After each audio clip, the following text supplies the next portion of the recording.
that closed? I don't know if that is a closed session matter. Well, it's personnel issues. Wait, 13A? 13A? Report on Walter T. Bergen. 13A? Isn't that the pending list, the pending business? We have a different agenda.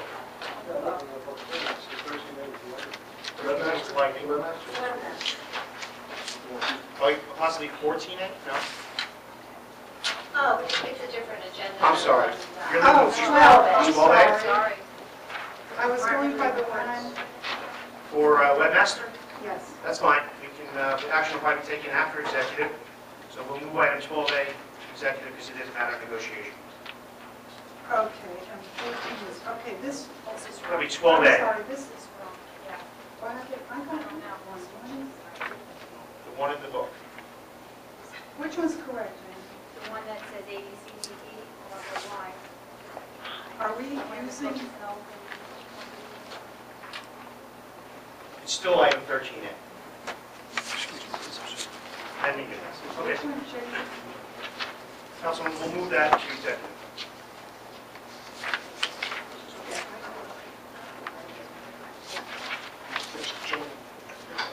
Again, item 5 is to remove from the agenda, so that could have waited until we got to that item to move to executive, but you know that. Not this one was in our box. Okay, our next item, presentations. We have a few, yes, sorry. Okay. No, 14 has changed also. Okay. Are we good? Yeah, now. All right, thank you. We have two presentations that I absolutely enjoy doing as mayor of the borough. And for the first one, I would ask Councilwoman Shortman to join you down below.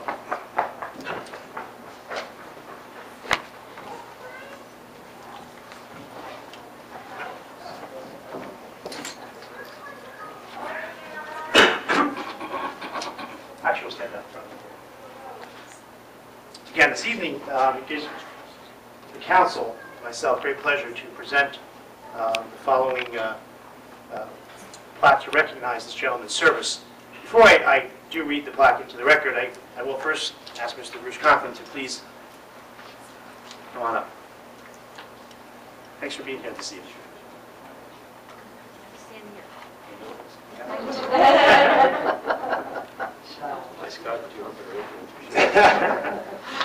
Again, it's always a pleasure in the governing body to recognize residents who serve above and beyond the call of duty. And Mr. Conklin has diligently served our planning board for 16 years. So tonight we are honored to have you here, and it is certainly our pleasure to recognize you for your achievement. Before, again, I read the inscription into the record, I'd ask, we have a few former mayors here, quite a few former mayors, so I think were either Bruce was appointed by and or served under. Some may have a few words to say. We also have the planning board chairman with us this evening. So I'd ask former Mayor Ann Duhame if you would just come up for a presentation.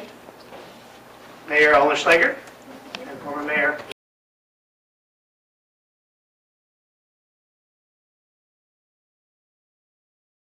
Thursday nights being with him. He's a good friend and a great volunteer.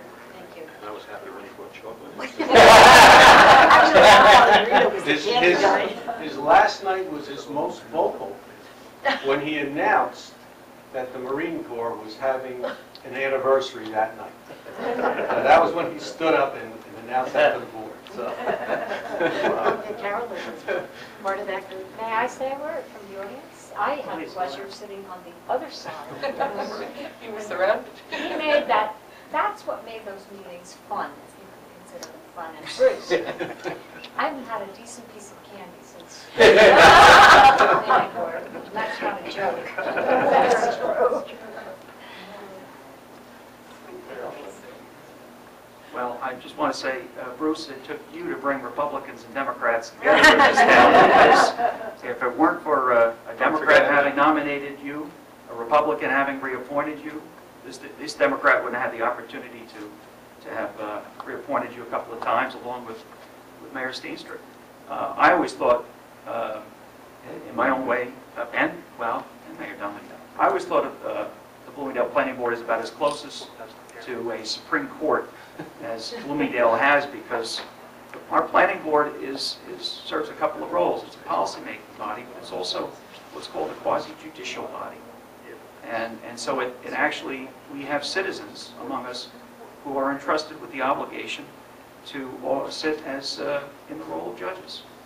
And I always took, as I'm sure Mayor Dane did, Mayor Steenstra, Mayor Dunleavy, took particular care as to the people that I would present for that responsibility.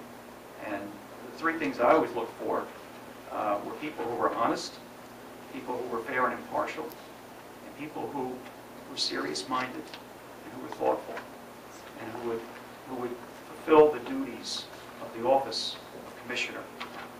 And I can't think of very many people who sat on the Bloomingdale Planning Board over these many years who fulfilled all of those obligations and duties with the humility that you did. And for that, I say, as a citizen, thank you for serving. I'd just like to say thank you very much for all your years of service. I always like to recognize people that volunteered for the town when I was mayor. It's so important on any of the boards. I didn't know this was coming up tonight, but I'm certainly happy to be here. Thank you so much. And before I continue, I would be remiss if I didn't welcome Barbara Neinstadt, our planning board secretary. And also, I'd ask Kathy, Bruce's wife, if you'd come up while I present the plaque, please. Because you are a big part of the thank you as well. All of the volunteer spouses have a big commitment in the process as well. Exactly. Just don't let it So Ruth, as I said, it is our pleasure to have you here, recognize you this evening, and presented to Bruce Conklin in proud recognition and grateful appreciation for your dedicated public service to the Borough of Bloomingdale. As a member of the Planning Board for 16 years. I'll put a thank you for your personal commitment and the vision to transform Bloomingdale into the community of promise, presented today by myself, Mayor Dunleavy, and the governing body of the Borough of Bloomingdale, April 10, 2012.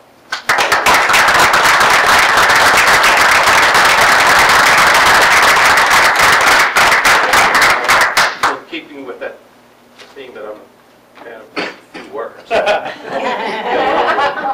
I've had the good fortune to serve with many capable and very concerned and sincere people on the board who I've learned from. And all these years, it's almost been fun to sit on the board. We've had our days and our moments where things didn't look too good. We didn't get much accomplished. And along those lines, I wish there was something that we had been able to accomplish more than what we have. But it goes back to many years ago that the pastor in our church, Dave Dutcher, encouraged our membership to get involved in the activities of the community. And for whatever reason, Mayor Graziano asked if I would serve on the Board of Adjustment. That's where it all got started. I drug Alan in and so on and so on. But it was a very, very painless experience. And I encourage anyone in the community, anyone of legal age, to get involved in the community because you can make a difference, however large or small it may be. Thank you very much. I really appreciate it. Thank you.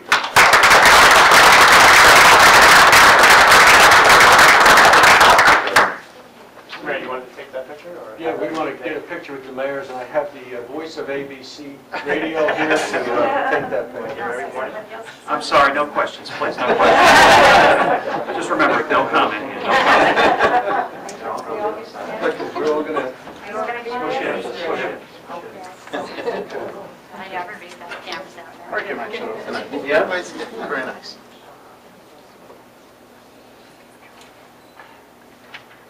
It's nice that those people show up for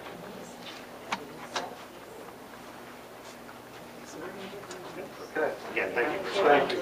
Thank you, Bruce.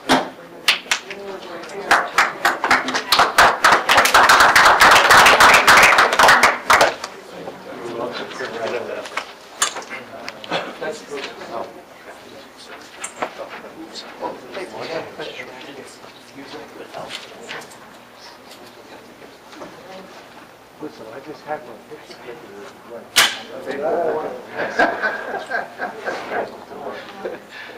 For the record, I'd now ask Councilwoman Patricia if you would join me.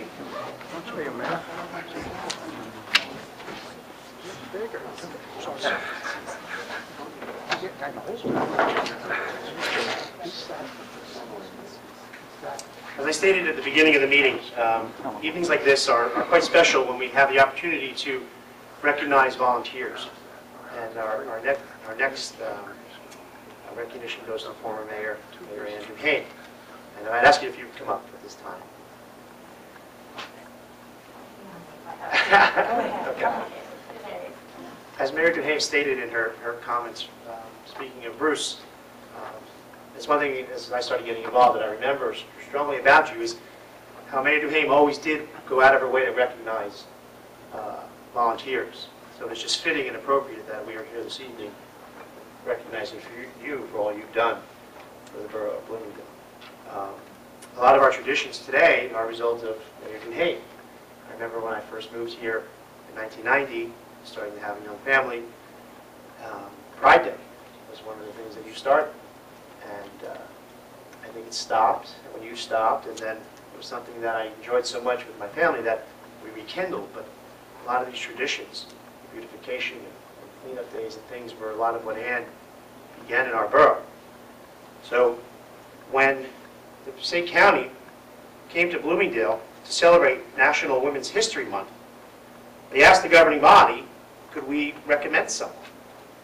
And there was really no discussion. The decision was quite easy, and we all easily said, Andrew Hayne. Before I present the proclamation, I refer to Councilwoman Patricia, if you'd like to say a few words. Well, we've been friends for how many years? I was with you when you did your beautification. Oh, yeah. We did. Flowers together. We had a small budget. How much was our budget? Not like 6,000 now.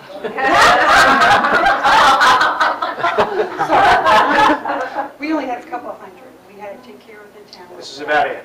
But anyway, Ann, you are one mentor. You're the one who got me involved in politics, and I tried to walk away, and you kept pulling me back. And I remember the night you became mayor, you told me you would be next to be a council. I laughed at you. And if it wasn't for you and your inspiration and getting me involved, I wouldn't be where I am. So thank you. And I really can't believe how much you've done to our town.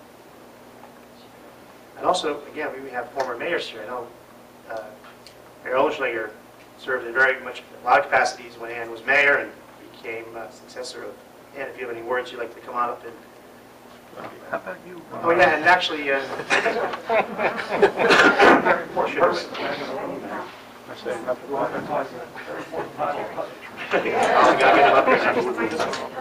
I'm sorry. Please do. Thank you very much. I was, it may be a trite phrase, but when they say there's big shoes to fill, well, I had to fill Ann's shoes. And when I was elected as Ann's successor, unfortunately, in a lot of times in the Democratic and Republican battles that go on, it's about attacking and undoing the past, and that hasn't been the case in Bloomingdale. All of the traditions and the policies that Ann's administration implemented were continued, because it's about building on the past in order to make a better future for everyone in our community, for our community as a whole. And I was privileged to have succeeded you, and I'm honored to be here tonight to recognize what really is your lifelong service to our community.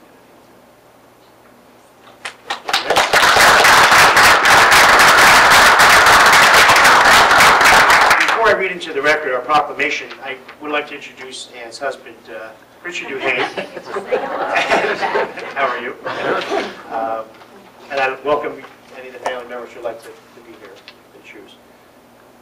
And as I said, when the county asked us to celebrate National Women's History, the decision was quite easy because of your dedication to the borough. And whereas the month of March has been designated as National Women's History Month, and in recognition of the outstanding achievements and contributions made by many exceptional women over the years, former Mayor and Councilwoman Ann Duhame of the Borough of Bloomingdale was recognized by the Passaic County Board of Chosen Freeholders for her outstanding contributions and achievements. And whereas Ann Duhame served as Mayor of the Borough of Bloomingdale from November 14, 1993 through December 31st, 1998, and as a councilwoman from January 1st, 1991 through November 4th, 1993, and whereas Ann Duhame founded the VAS, Bloomingdale Animal Shelter, and co-founded and served as president of the Triborough Animal Welfare, and is an active supporter of animal rights. And whereas Ann Duhame leads her life as an example of how one can give back to the community through volunteerism, through her efforts as visiting the elderly and sick at the Bloomingdale Health Center, and her Eucharistic ministry at St. Anthony's Church, and her political service. Now, therefore, be it proclaimed by the governing body of the Borough of Bloomingdale that we recognize Ann Duhame for her service to the community and her unselfish commitment to the borough and its residents, and thank her on behalf of its boroughs and all of its citizens. Presented by myself, Mayor John Dunleavy, and the governing body, this day, April 10th, 2020.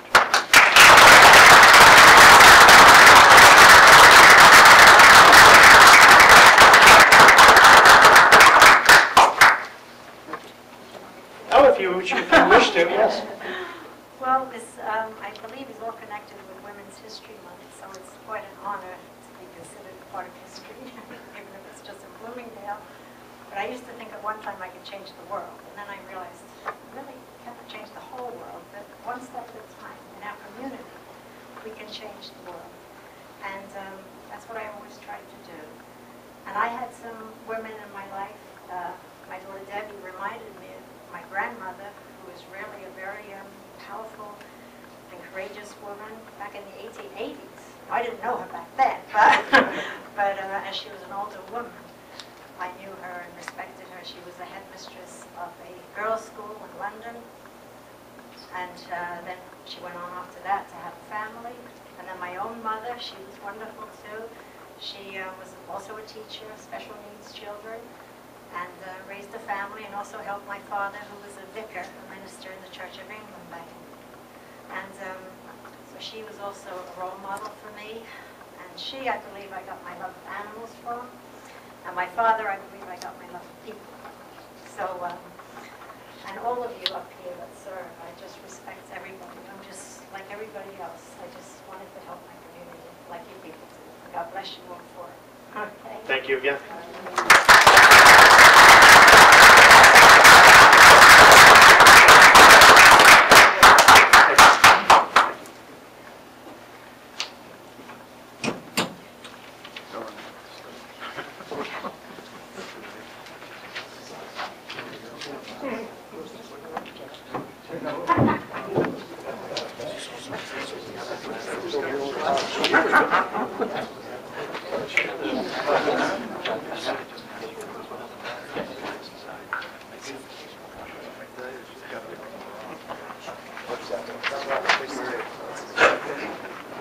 Mr. Mayor, can I just make first apologies to the public if you have it on the agenda. I don't know what happened, but we had a long weekend. Either I had too much sugar or what. The mayor has the right agenda. Some people do see, you might see a few extra items on it. They were on the agenda. Hopefully they were posted on the website that way. But I don't know which one you have, but that's the right one. Because Councilman Tucci's right. That's the one we should be following. So I apologize. That was the one that was emailed to us on Friday. Right. I don't know why Dr. Bump's copy was being that. So I apologize. Thank you. Okay, thank you. Moving along, I need a motion to open early public comment. All in favor? Aye. Any motion to speak to an agenda item? Please come up, state your name and address for the record. Yes.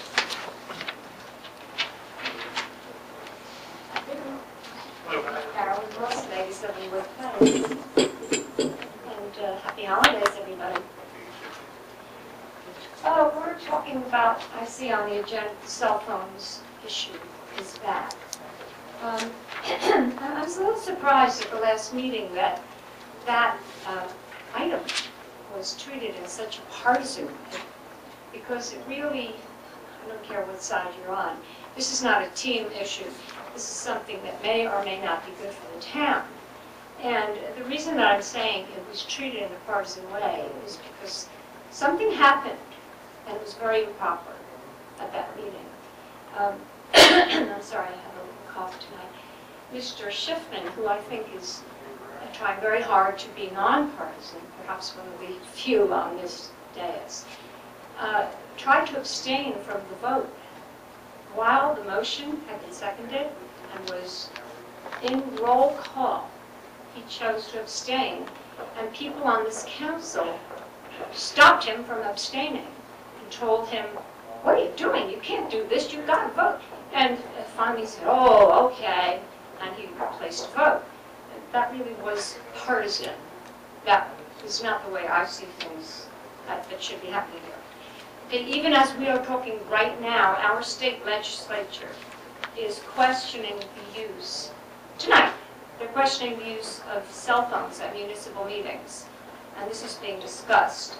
And Trenton is considering banning council members from texting during meetings. Now, we don't know if you guys, you all have your stuff up there. We don't know if you are or you aren't texting. But obviously, if you have a phone there, you could be. But it isn't a big stretch of the imagination for people out here to think that you could be sending a question to one of your friends to ask, that you could be asking your advisor out there how you should vote. It's not a stretch of the imagination. I'm sure you're not doing that. But maybe you're getting a text from your family. Maybe you're getting a picture of your grandchild, as Mrs. Shorten said she was. Nate said she was. But doesn't the public deserve your full attention? You're being paid to sit here. Don't we deserve your full, undivided attention? The worst thing about having your cell phones up there is that you cannot really avoid the appearance of impropriety, because it looks like someone's pulling the puppet strings. Maybe they're not, but it looks like it. You've got to not have the appearance of impropriety. It doesn't matter, I don't care what team you're on, I just want you to do what's best for the town. It's a public meeting, it should be public. And I don't want to see the council bickering over this. I just think you ought to do what's best for us. If you are getting information that your son will be home late for dinner or whatever, that is not, it pales in importance next to what the appearance of that is. Now, I want to read something to you. NewJersey.com. School trustees who send text messages or emails during a board meeting may have to step outside to do it. Board attorney, Anthony Schirillo, says such cell phone use from the dais is likely to run afoul of public meetings law. During a school board meeting about a month ago, trustee Ken Hardacre asked other board members to refrain from using cell phones or PDAs to send communications during meetings, citing concerns about violating the Open Public Meetings Act, OPMA. Hardacre did not specifically name which members were using their phones. Since then, the board has been waiting for a legal opinion on the matter. I didn't notice you guys asking for a legal opinion. Schirillo said at a meeting on Monday night that although the board could not forbid texting and emailing from the board table, he thought messaging is probably a violation of the spirit and intent of the Open Public Meetings Act. When the board gets together as a quorum, that board is supposed to communicate in public for the public to see. That's the sunshine law, he said. And I'm really not addressing Democrats or Republicans here. Please don't think I am. Schirillo said that if board members needed to conduct other business using their cell phones, they should step out from the table to do it. Sounds fair to me. The attorney added that the question had come to him in a vacuum and that he wasn't sure if the unstated question was, whether board members were indeed using text messaging to communicate with each other. So they may not have even been using it, but we all have to think about the appearance. I hope you'll take this seriously, and I really feel that you need to re-vote on this because I think Mr. Shipman was pressured, and that vote, in my opinion, was unethical. So that's that. If you would like a copy of this, you may have it. Can I ask Mrs. Ross a question? Oh, okay, I'm done, unless you have anything. Can I ask you a question? Me? Yes. Sure. I understand that you sent a blog around your lake that said the council is constantly texting. Not on, yes. You didn't send that. Did you receive something that said that? I don't think so. I don't know. Not in the group, Yahoo group of the lake? I think there was something in Patch. No, this was something to the lake vendors that To my said knowledge. constant texting. No. And that was really, No, because I don't know. In fact, I said I can't even tell if you are texting. I can't see it, and I don't know. well, when my friend told me that, it was one of the reasons I decided to put this back on the agenda. Because I think you were right about what went on. I think that we need to be more cooperative with each other. I don't think that the attorney should have written a resolution before we discussed it among each other and came to these conclusions on how we feel about the use.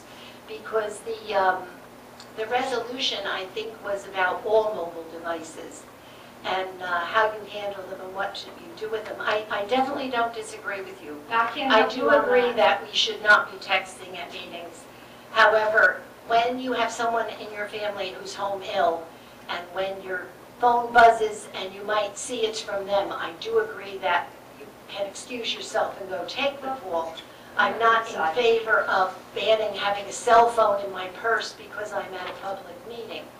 But that The comment legislature from- may do it for you. The legislature, I said Trenton may do it for you.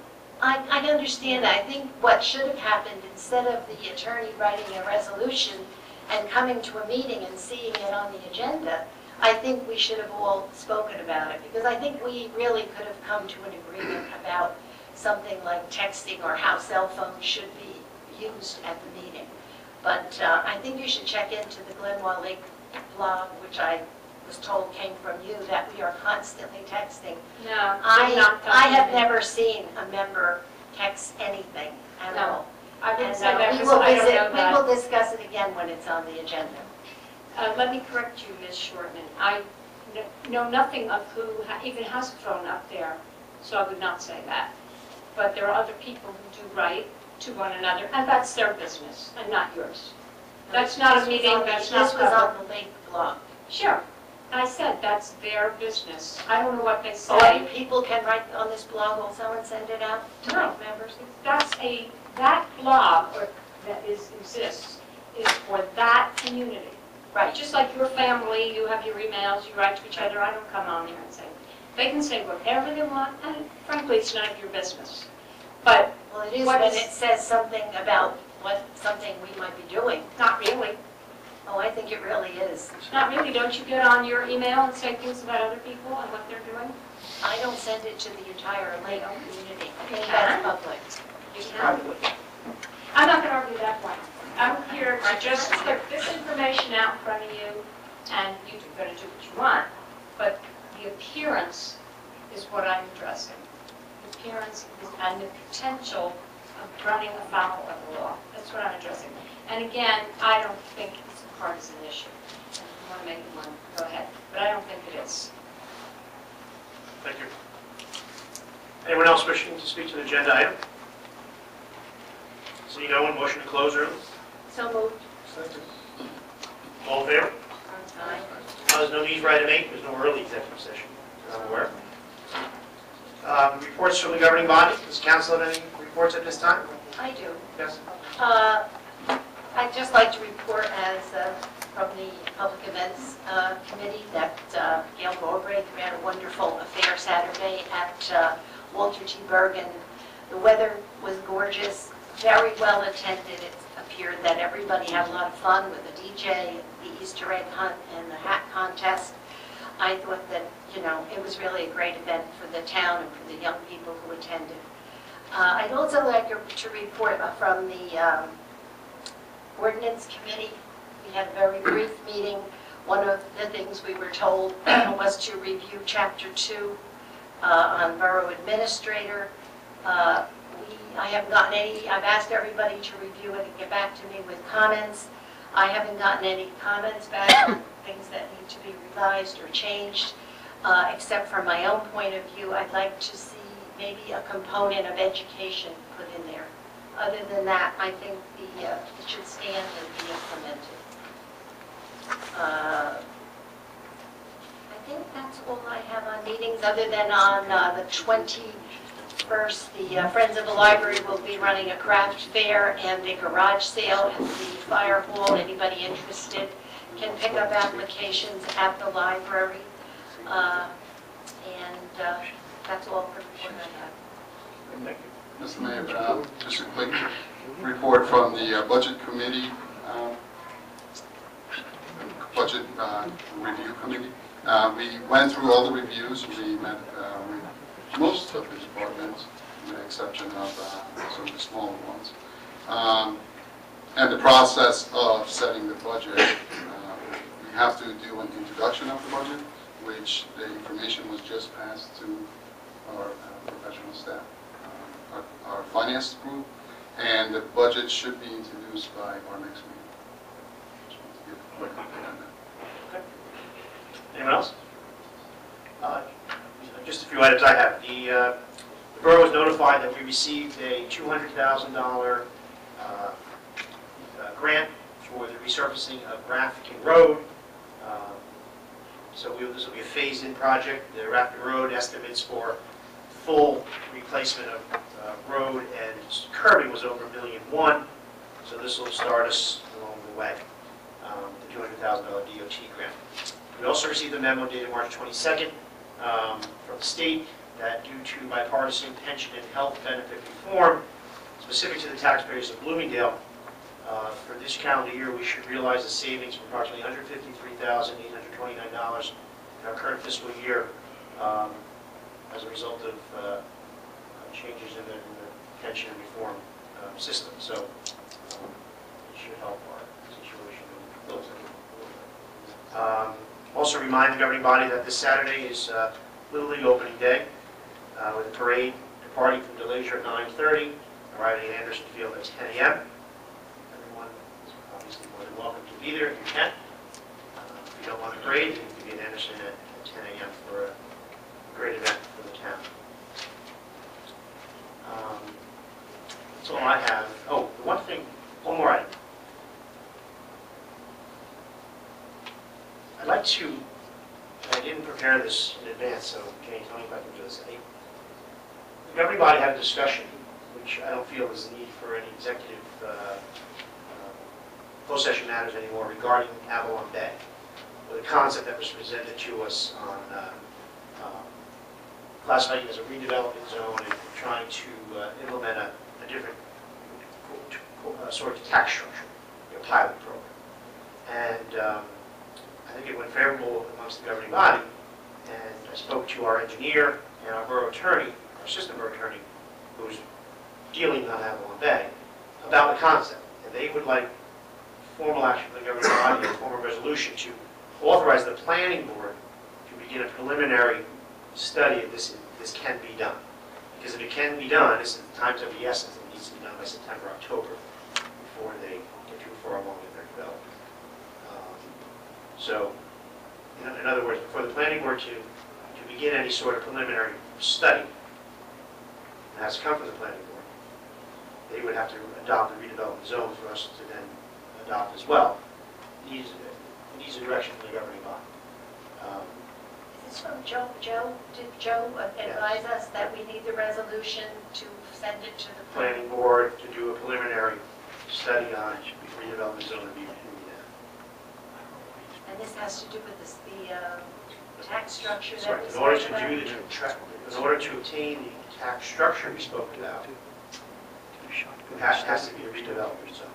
Okay. And there's a lot of issues. It's a pre-approved site already. There's a lot of variables we need to see what can be done. there's some benefits to the borough if we can. So, again, all I'm asking, we're just asking, like, via resolution, instructing the planning board to start a preliminary, and they would work with the borough engineer, who is now the same in one, and, our assistant attorney on that. It shouldn't be a problem, right? And being I don't have a resolution prepared, I'd like to have it prepared in advance, but I don't really want to lose any more time. Can we just make a motion, or? All right, but I'm just saying, I would just like to ask for a motion for resolution number 4.1 to authorize the planning board to begin a preliminary study on the pilot program and redevelopment zone, including Allen. That would be my resolution. So moved. Second. Any further discussion? All in favor? Aye. Okay. Sorry, I don't want to. Okay. Yeah, then we can have our professionals fill in Tony, who's here this evening, and move forward on that. Thank you. I have nothing else. Jane, do you have any reports for us? Most of them are executive session things. Do you have anything for us prior to that? Okay. Jane? No, I gave them. Okay. Your clerk can mention? Yeah, thank you for doing that. Very important. Mr. Administrator?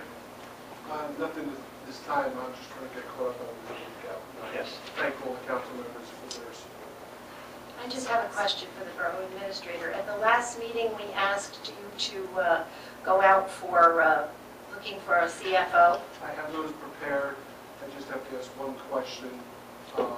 Was this bill to be advertised full-time or part-time or a combination of both? They're prepared. All I have to do is send it to the league and they'll put it on the website. I Do you believe. want an answer from us? But Well, based on numbers that were talked about, I think it's part-time. part-time. Okay. Done. Tomorrow. Okay. All right, pending items. First item, we have 13A, we have moved to executive session. This is a matter of negotiation. Item B, did you want to speak to Yes, that? I would. A little more? First of all, I'd like to ask you a question. I read, after a friend called, I read that on Patch, you said that you believe that council members are inappropriately texting. Could you tell me? I'd like to discuss this and get it settled. Sure. Go ahead. Rather than have this conversation, I wish we didn't. I Okay. wish it had been done rather before than there have was this a conversation, resolution. I thought the easiest way to handle any potential inappropriate use of cell phone communication, specifically via texting, at the dais, the best way to do it would be pass a resolution to put everyone on notice that we shouldn't be doing this. Furthermore, I supported that by stating it's, the legislature is working on that too now to do the same thing. But being that you asked, I mean, yeah, it has absolutely been witnessed up here where members of the governing body. Who is texting? Go ahead. Go ahead. I don't care. Let's get it out and discuss it. Going back a few meetings ago, I'm going to say just like we spoke through email, and we spoke that night afterwards, I witnessed a text coming in from another person, and I don't really want to get them involved with Go ahead. it, okay? And it was sitting here, and you were getting text during a Was meeting. it a text or a voicemail? It was a text, an envelope came up on your phone, Oh, okay? I didn't know what it was. I never opened it. And I'm just, you took the phone, you looked at it, and you put it over here. That's fine. You did not text out. I will say that. You did not text out. But I found it inappropriate for you to be getting text. And I don't want to say it. Go ahead and say it. Okay. Well, I don't want to. It's initial limit, okay? During the meeting, during Bass. A former council person texting a present council person when we're at a meeting, and you know the times that you're at a meeting, I thought personally was inappropriate. Any business function that anybody goes to, meetings or whatever, you're always asked to turn your cell phones off because you're supposed to be paying attention to the meeting. I commend Mark, he doesn't bring his in. I'm following his lead, I'm not going to bring one. I had one hand, but turned off. Okay? And I just thought if we all would have just agreed with John brought up, it would have been very simple, not blown out of proportion, and it would have been done. But we got into a little discussion, and it got blown out of proportion. All we had to do was agree we're not going to text. Some people have, we're not going to have cell phones, period. Is that right? Am I correct? Okay, mobile devices, that's fine too. In my opinion, If you have a family member that needs to get hold of you in an emergency, and you said, you know, hey, John, I have a family emergency, I'll keep them in my pocket, if it goes off, I might have to step out. I don't have a problem with that. I don't think John would. But for a regular meeting, for people to sit here and have cell phones up here, and I witnessed Dieter, our auditor, while Ray was going through a thing, sitting back, text at the last meeting. I witnessed from out there, our past attorney sitting there when people were talking, texting. And that's physically seen. I think that's inappropriate at a public meeting. Our attention should be here and there, period. It's a shame we got to be here till 12 o'clock at night, but those things happen. You know, normally, if you're out here in a couple hours, you're going to be off the phone for 2 hours. For me personally, my family has to get a hold of me. My wife knows to call 0158 in a family emergency. That's just my opinion. But I did witness you getting a text in. You did not text out. I didn't even answer it. No, you took a look at it. Look at it. I understand To this that. day have never looked at it. I understand it, and I'm agreeing with you. Okay, but the point to this is, if you had said at the meeting, if you had just said to me, Linda, what's that all about? It wouldn't be going on like this at a meeting. And I want the opportunity to explain to it. Linda was the representative, the liaison to Bass. That was the meeting that Bass was here talking and talking. She said to me, I'd like to come and speak about Bass. Let me know if the public discussion has ended on Bass. And I said, okay, I'll call you if there's a break. The meeting, as you know, went on for 3 hours, and when I saw her name, I thought, there's no way she needs to come to this meeting. I put the phone away, never answered it, never texted, never spoke to her. In fact, to this day, I have never opened the text. I don't know what it said. However, I think we need, when things like that happen, it seems unbelievable to me that knowing John most of his life, he couldn't have spoken to me personally.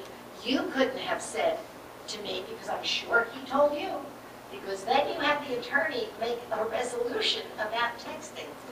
You know, I think we're all intelligent enough, we're committed to work together as a team. I think anybody, if I had seen it, I would have said something. Maybe not in a public forum like this, but I totally agree with what's been said tonight. We should not be texting. Maybe my husband might know to call the police, but if something happened and one of my kids wanted me, I will not text, I will not accept a call, but I want to know if something happens that I can pick up that phone and excuse myself and go take it. I will not do it at a meeting.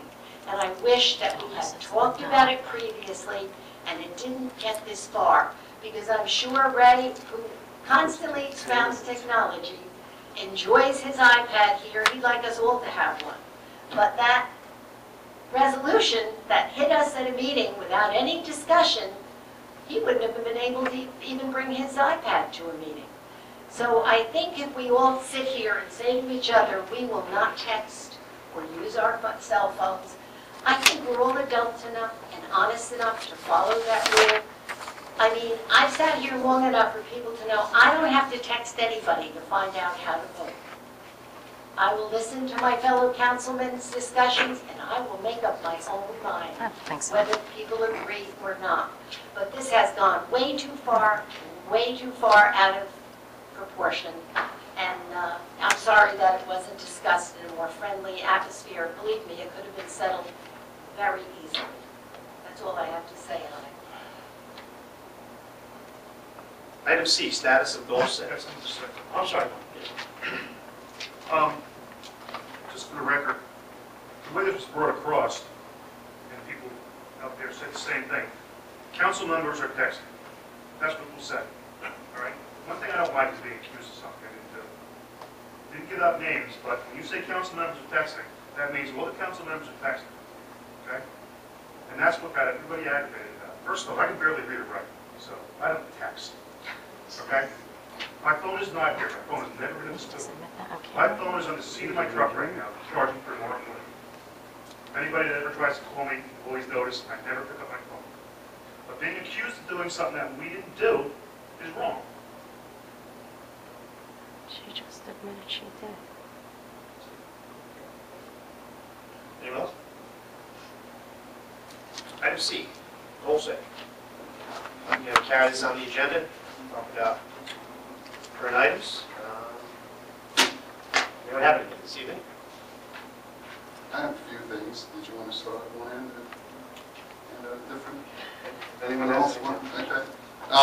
Well, it's funny, this one follows right after we talked about the cell phones, and I don't know if the resolution said anything about mobile devices as in mobile computing devices, because one of the things that I've been saying since day one is I've noticed the amount of papers that council members get. Right now, I haven't thrown out anything, and I could bring it here and show you. I have so much paper that if I stacked it up in front of me, you wouldn't be able to see it.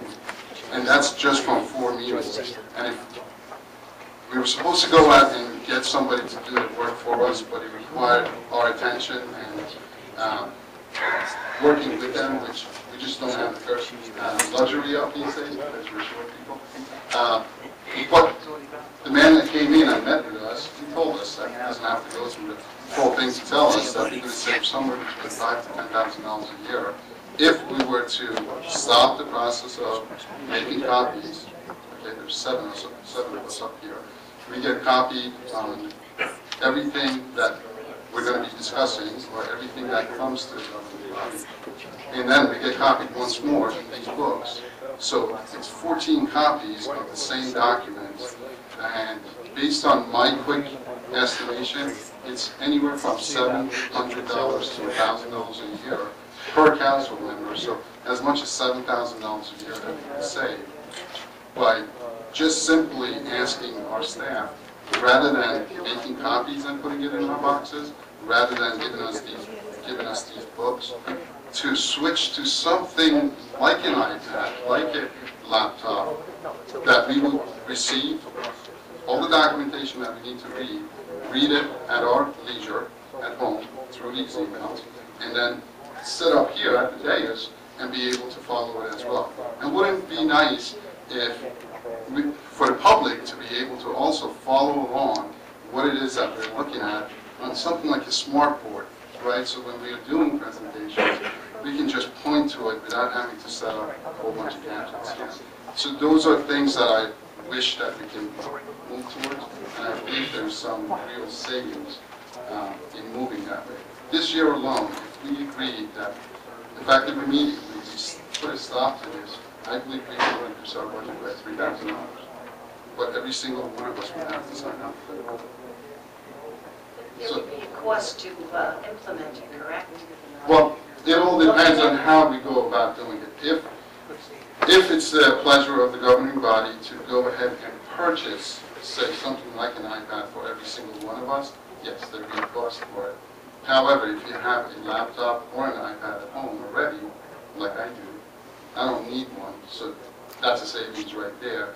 And we can just switch to getting everything through email, and there's no additional cost, at least from my perspective. And then you could make that decision on whether they're going to need some sort of a device provided to them, or if they already have one that they can use. And the second item, it's something that I feel it's long overdue. I've seen governing bodies up here never, how do I put this best? I feel there should be a partnership between the town council and our Board of Education. There needs to be a partnership to be able to support each other, right? There is one pot of money that's coming out of it, our taxpayers, and going into two separate groups. One coming into the town for all the services that you get, and there is a bunch more going into our Board of Education for the education our children get. And this year in particular, I've noticed that there is a big expense that we're going to be spending about $1 million worth of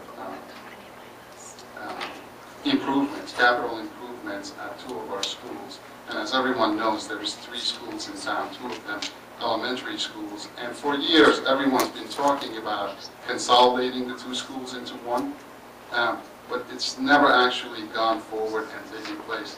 And I believe with that $1 million, or about $750,000 of it is planned to be spent at SRB school, If we could partner with the Board of Education and pass a resolution tonight to request for them to take one more serious look at, rather than going out and spending the $750,000 on a old school building, to somehow look to take that money and the savings you would get from consolidation, one less principal, one less nurse, one less secretary, one less, all the savings that will come from that consolidation, to take a look at that and take that money and invest it into adding on to our Martha B. Day School and consolidate all the kids into one school system. I believe we can have some savings, we can have a better educational facilities for our kids, and I believe that us as the governing body, especially since they have now moved their elections to November and the voters don't have a say in the Board of Ed budget anymore, I think it would be something that would be a great partnership for us to go into a partnership with them to be able to suggest things of this sort. So I don't know if that came across clear or not, but basically I'd like to pass a resolution tonight to really make a suggestion to Board of Ed to take one more serious look at consolidating before they go ahead and spend this $750,000 in a building that, eventually, in my eyes, would have to be consolidated into So you're looking for a resolution urging the Board of Education to reconsider spending $750,000 in restorations to the Samuel R. Donald School, and then to do a study on the true savings by closing that school, building on new to the Martha B. At the same time, selling the SRD, putting it back on the tax rolls as something. Absolutely. And I believe we have out-of-district children, special needs children, that we spend quite a bit of money on to send them out of district. And, while we're adding to Martha B, if the engineering plans, I don't know what's involved and what needs to get done, but this is where the board comes in, right? And if they can add to that building in a way that we could keep those children here and bring in out-of-district children, so this way, I believe there is an opportunity that it's urgent because they're going into spending that money, engineering costs alone, and I would like for them to reconsider and take one more serious look at the potential savings and what that savings could get us in a 30 or a 40-year bond. And could that pay for consolidation? Could I comment on that? I certainly totally agree with you. For years and years, I felt that the Samuel R. Donald School was a white elephant just pouring money into it. But as soon as a year ago, they completed a long study of that once again. And I don't think I followed up on it, but they came to the conclusion that it was not feasible. Now, I'm sure you remember the referendum 10 years ago? Yes. $22 million to add on to the Martha B. Day School, which wasn't a huge addition. It wasn't anything fancy. $22 million, that referendum went down. So I would suggest, if you were willing, and we could make an appointment with George Hagel one morning, that you and I could sit down with George and educate ourselves before they just get a piece of paper that says that, we made a resolution. I'd like to learn more about why they came to that conclusion. It was just a year ago. Yeah, and I've been exchanging emails with George, and I believe that $22 million was to add on to Martha B. Right. As well as Walter T. So if we No, can consolidate it was to add on to both schools. So if we can just concentrate on one and just take the savings and look at the savings and then back into how much it would, what kind of opportunity do you have for an add-on and how many classes does that get you? Does that get you in there or not? I believe the study that was done last year was without spending a dime into adding into Martha B, but taking the SRD children and splitting them into two schools as they are now without spending a penny. And I believe if we can turn around and take some of those savings, right, that I mentioned, and turn it into infrastructure, adding on to Martha B, that you could do this but, you know, they're the experts. We need them to tell us what the savings are, or actually, they need to do the full study, right? They don't even need to tell us. But I would volunteer my knowledge on finance and working with bonds and loans and things of that sort to help them realize, hey, if there is a $300,000 saving or a $400,000 saving, how much could that bond over a 4-year bond? And I can help them with that. Have you talked to George at all about that? I have spoken to George. His view is that right now they have gone through the whole budget, they have approved it, they're ready to move forward. They need to move forward in order for it to all happen as of September 1. And unless the Board of Education asks him to go through this study, that there isn't even a budget for him to go get engineers and find out what they would, how much it would cost to add on to that building. And my view is different. It's more of, tell me how much you can save first, so then take that money, let's see how much we can bond, and if you have enough money, can you now go spend that for the number of classrooms you need? So it's kind of backwards solving to how many classrooms we can get out of the savings of consolidation. So, you know, it's an offer of partnership, not a mandate. So, and I believe if it had to go to a referendum, this was something that had to go to a referendum, that we should fully understand it and fully support it and explain it to the people of the town the same way, right? If there is a financial benefit to our taxes, it's a no-brainer, right? We all have to support it. So, I'd like to make a comment. sure. I know the Board of Education did do an extensive study. Did you attend any of the Board of Education meetings to find out, instead of us doing a resolution or making a motion? I feel that this has been really completed, and I think if you really want to know more of the answers, you really should go to the Board of Education meetings. Have you attended? I plan on asking those questions as well. I did not attend that. Okay, then you're asking us, they have done extensive work on that already. They have worked it out, as Linda said. I think this is something that's really, you should be attending their meeting and not making us forcing them.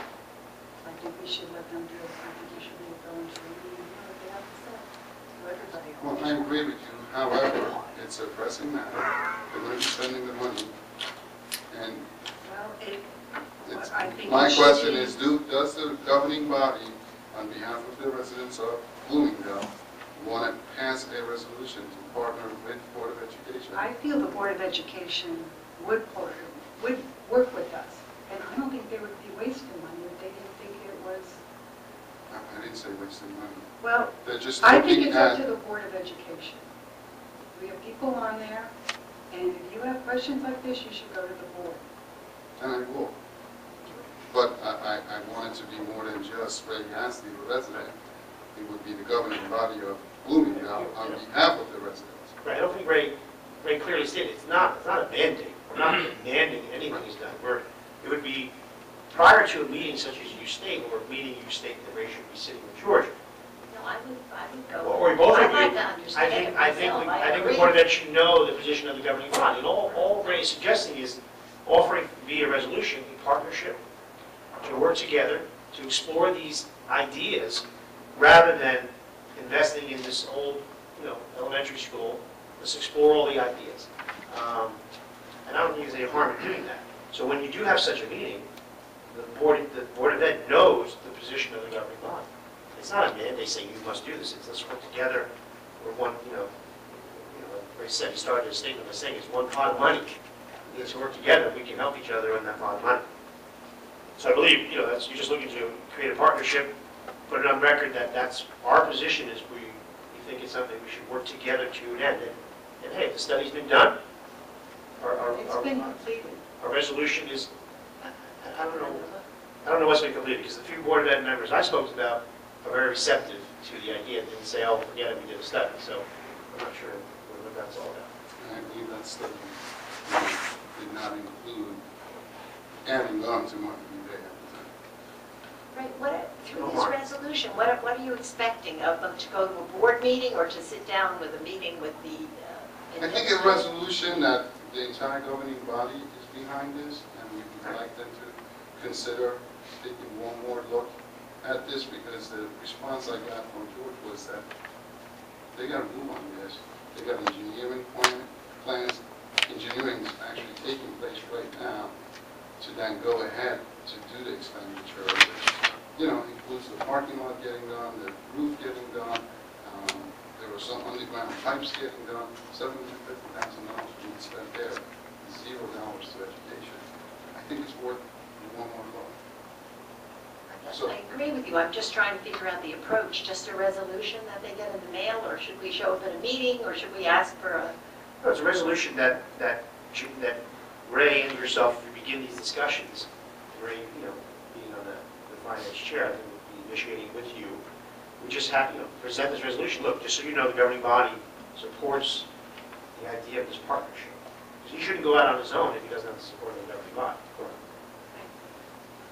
So I'd like to move on that resolution. So you're making, you just made a motion, resolution number 4.2, urging the Board of Education to consider reevaluating the capital improvements intended for SRD in consideration of a closure and an addition on Martha B. Day. Study those numbers to see what's most cost effective over the long term for the borough. I like what he said about partnering with us, though. Absolutely. And That partnering, should be- urging and partnering. Haven't they done this? They've been talking about closing SRD. Yeah. They're not going to... I don't think the two bodies ever talked like this. That's where we're just trying to start here. Years ago, it was talked about, Make a lot of sense. a referendum went up that failed, but I don't think the public really had understanding of any savings involved. There's a return on the investment of selling that building. No, building project, so it's good, right? It's full, Maybe not it's the full of building. asbestos, it needs a new roof, it needs pipe repair, it's gonna need probably the 750 anyway, the parking lot, the pipe, and the roof repair. If very May. You didn't touch your sale price, we don't do those repairs. That may be the answer we get. We have to do it to even consider selling. We don't know where we're going to end up with this, but it's serious concern. Okay. So that's your motion on the table. You clear with that, Jane? Is there a second on that? Is there a second on that I'll motion? second it. Okay. Any further discussion? Roll call. Councilmembers Conklin. Yes. Tomato. Yes. Toots. Yes. Shortman. Yes. Yasti. Yes. Okay, so Councilman, just work with Jane and finalize, and once you set a meeting, Councilman Shortman to have further discussion. And if there's no quorum issue, let me know. I may want to attend. Item D, notice of receipt of, Oh, are we still on goals? I'm sorry. Unless somebody, well, I'm sorry. I'm sorry. I don't think I didn't know you went first. I'm sorry. That's right, you went first. Does anyone else have an issue on goals? I just want to reiterate, I really am hopeful that we will get the budget done and address that issue, because my main goal is I am totally embarrassed by the state of the roads in this town. I know we got the grant for something on Rafkin, but Jeffrey Drive, something's got to get done. I'm waiting for a shared service meeting, because I think we can move ahead on other shared services that we've been looking at. And my other goal is to settle the contracts this year, that do it quickly and get it done. That's all I have. Agreed. I agree on the roads, but it's all budgetary, so we got to, once we introduce them, see where we got to cut to make cap. We'll see if there's any deposit money available to even talk about the roads. Jeffrey needs it. We have grants for Rafkin and Breland that'll be done this year. And we talked about some others, Jeffries and Raff and Minden being the other. I know you looked at it today with the engineer, and he said we needed $20,000 in the budget to do a very small section. Very small What section. was that? What did he say? We looked at the portion off of Union Ave going up, down that hill, that section that's just basically... Jeffrey, you talking? Yeah, just a resurface of the co-op would be $20,000, but it doesn't even get you to the curb, correct? So it should be a full repayment, but again, it comes down to budget, we can get the deposit money. Okay. And most of what we want to do from that, even with utility, mapping, infrastructure investment, et cetera, all comes down to where the budget sits. And Mr. Mayor, I just realized I set a goal, to save us some money, and ask for a vote to go into it starting tomorrow. Rather than getting all this paper, let's get it scanned in and emailed to us effective immediately. We probably still realize a good $3,000 or so, if not more, for this year. It was traffic.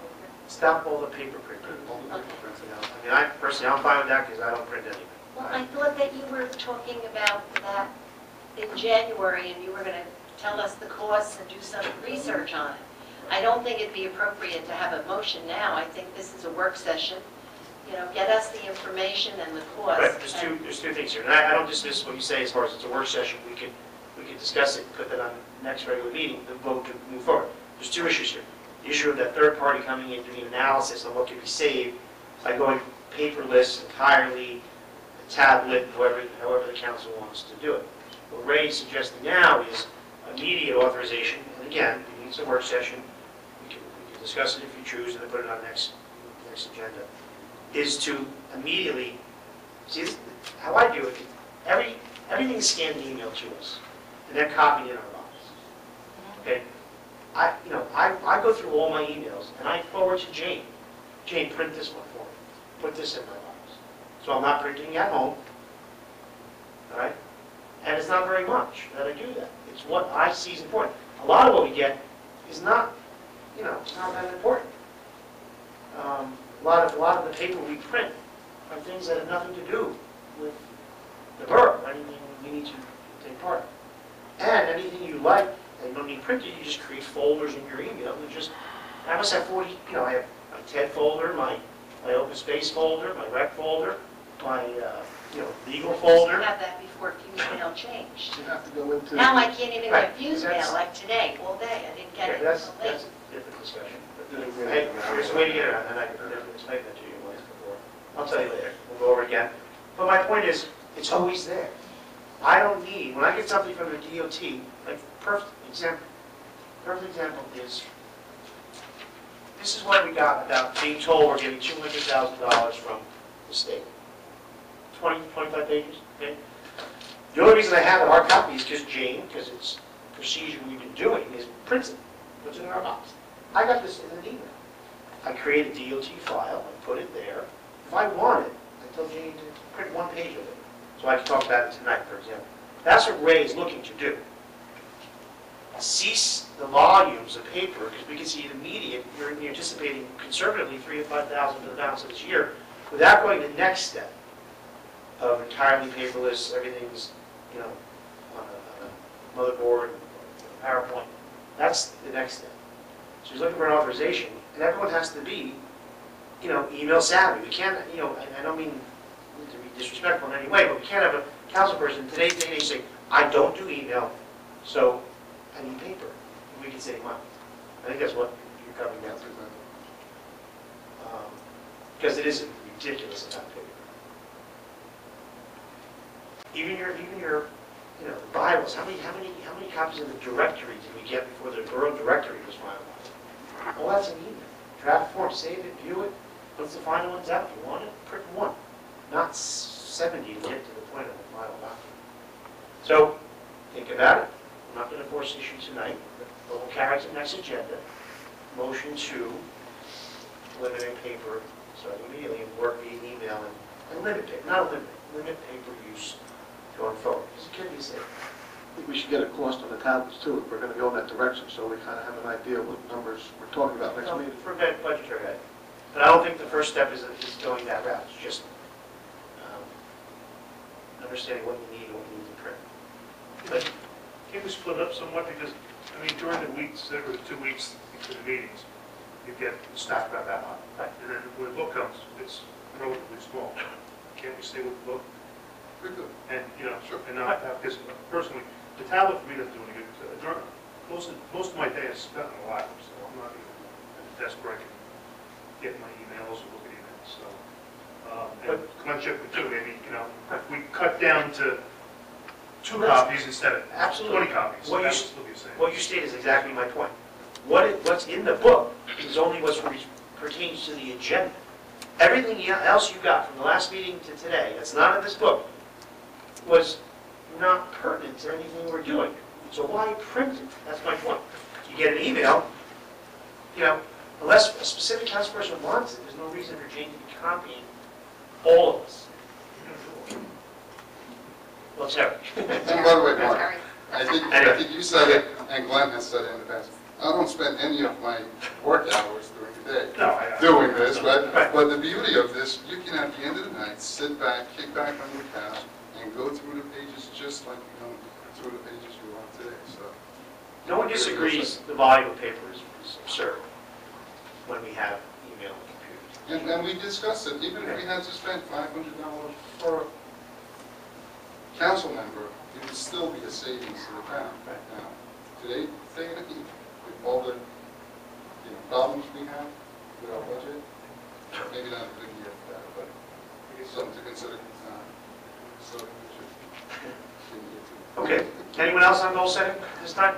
Moving along, item D. Just notice receipt of a suit filed.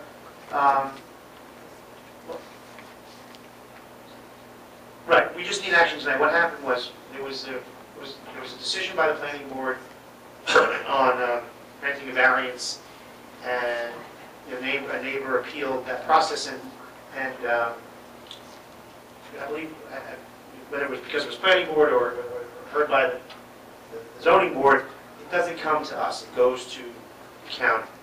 And we need our planning board attorney to represent Bloomingdale in this matter.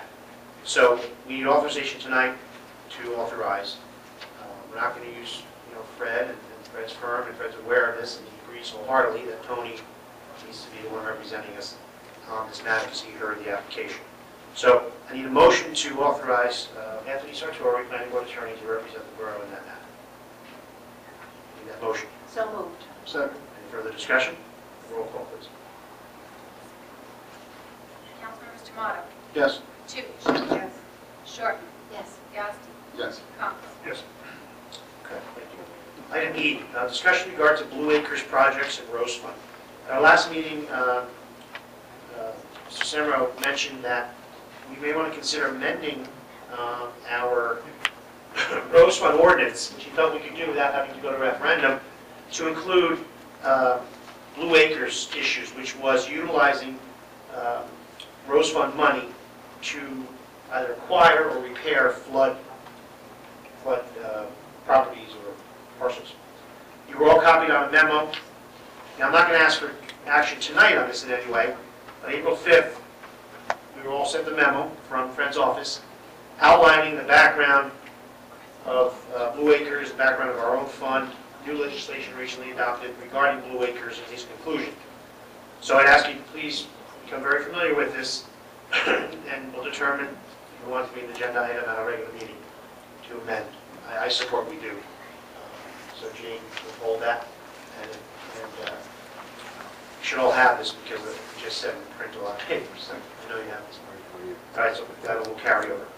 My question on that for Fred maybe is, the question I have is if we amend the Rose Fund to include this, is this a cost item to us? Because we're going to be, in light of our pre-eval and things like that, we're going to be redoing the entire Rose Well, Fund. this would just be an advertisement of amending the ordinance.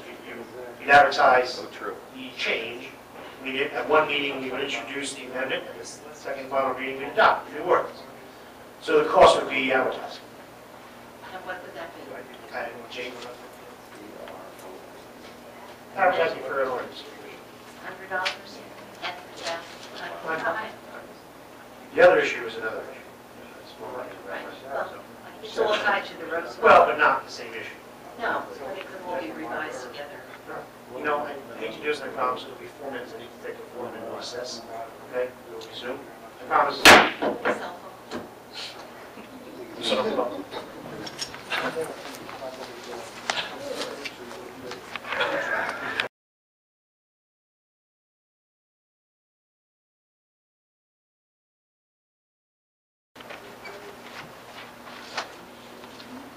At 8:31 p.m.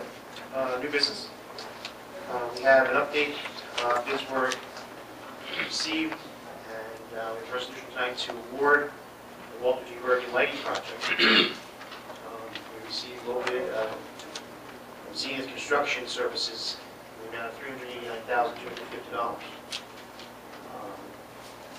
Again, in order to consider a summer build-out, I would consider an award this evening. Another question will be asked about drainage, which is being reviewed also. A new technique called drill and fill, which we hope to be able to encompass out of current gross fund, much costly to do it. We're waiting for proposals for that. Does anyone have questions on the recent bid? It was approved by referendum and went out to rebid. And the low bidder was $389,000.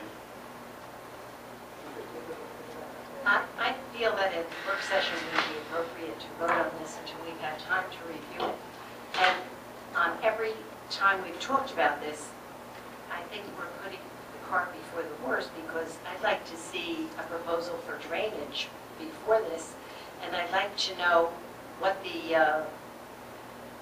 financing is, what the costs would be over the 10-year life of the lighting, and in light of the Rose Fund having to pay for this every year, we need to know how much would be coming out of the Rose Fund. So we obviously can't pay down the Rose Fund the way we have in the past if this loan is going to be funded through the Rose Fund.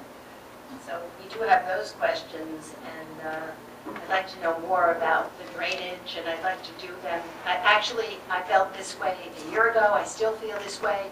I think the drainage should be addressed first. That's my opinion. I also feel this is the first time I'm seeing this. I also agree with Councilwoman Shortman on this. This is a work session, and it gives us time to review it and look at these bids. And I also feel we should be working on the drainage before you do anything electrical.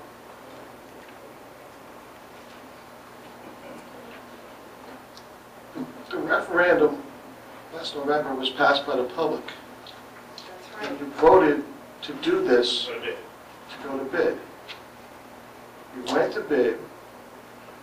We have the low bid, which I believe is less than it was last time. So, to me, it's already been approved. Why would we go back, now we're starting all over again? It doesn't make sense. And I don't disagree about drainage and all that stuff that needs to be done. But it went to referendum, the public said yes. The last council voted yes because the referendum passed to go to bid. We did all that, we followed the process, and now we're at the process where we have the low bid, it's time to approve it. It's going to delay. John, when did you look at these bids? When did you have the opportunity? Because I'm just looking at I knew the all day- this information right now. For me, I knew the day the bids were open, what the bid was. This is the only information I just received, right here in my notebook. I didn't get an email, I didn't get a copy in my. Well, an email was sent. The email was sent, and I believe there was copies of it in our box. Absolutely. This has been here, when was the bid opening, Ted? Again? I didn't get those in my box. The bid opening was March 22nd. So between March 22nd and this evening, actually, I think the email went out the 23rd or 26th to the governing body stating Zenith Construction's low bidder, 389. I mean, it's not our obligation to review each of the bids. That's why Paul, Ted, and Finance are at the bid opening. We review the bids, and attorney reviews and makes the recommendation to award based on everything Councilman D'Amato just stated. Yes, there's drainage issues, which again, has been, in a perfect world, should be done first. That would be great. No funding, though, was authorizing the referendum for drainage. So, if it becomes a funding issue, I would still allow them to do the lights. There's no, I thought we were having volunteers do the drainage. It was never decided. It was never firm. Well, I don't think this has ever been discussed, that drainage wasn't discussed along with it.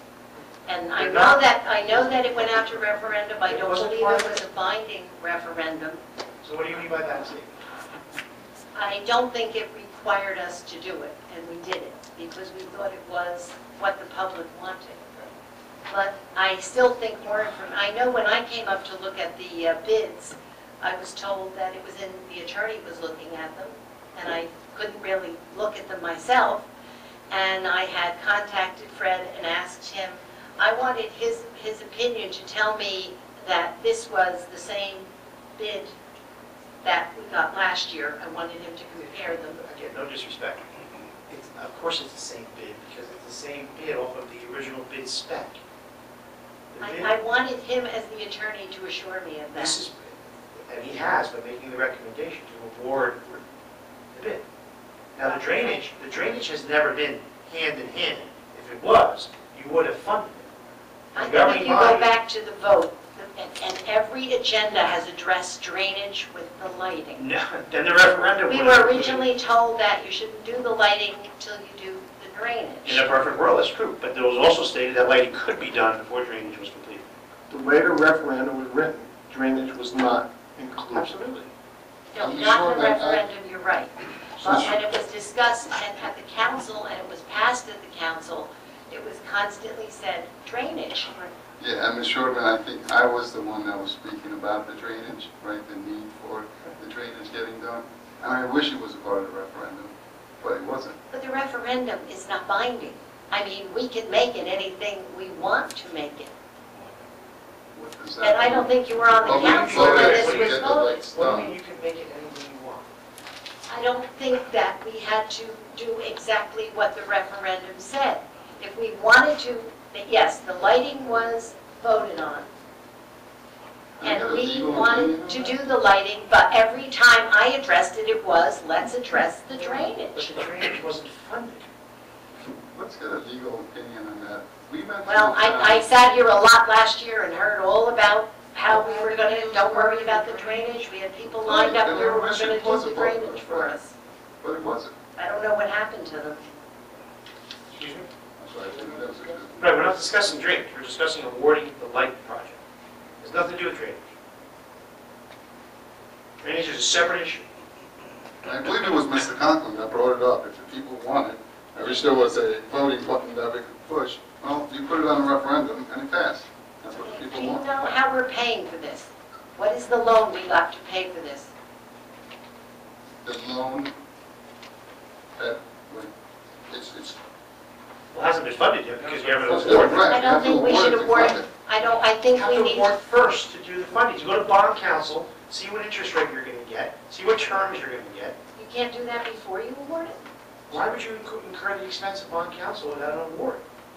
I thought you could ask the question before you get it. I don't think you actually have to get the money before you find out what is it gonna cost us, what's the percentage presently on the funding, and what is the payment every year over 10 Well, years? along with the award is certification of funds. I, Sherry Gallagher, Treasurer, hereby certify the availability of funds in ordinance 2011, the amount of $389,250 from the following account.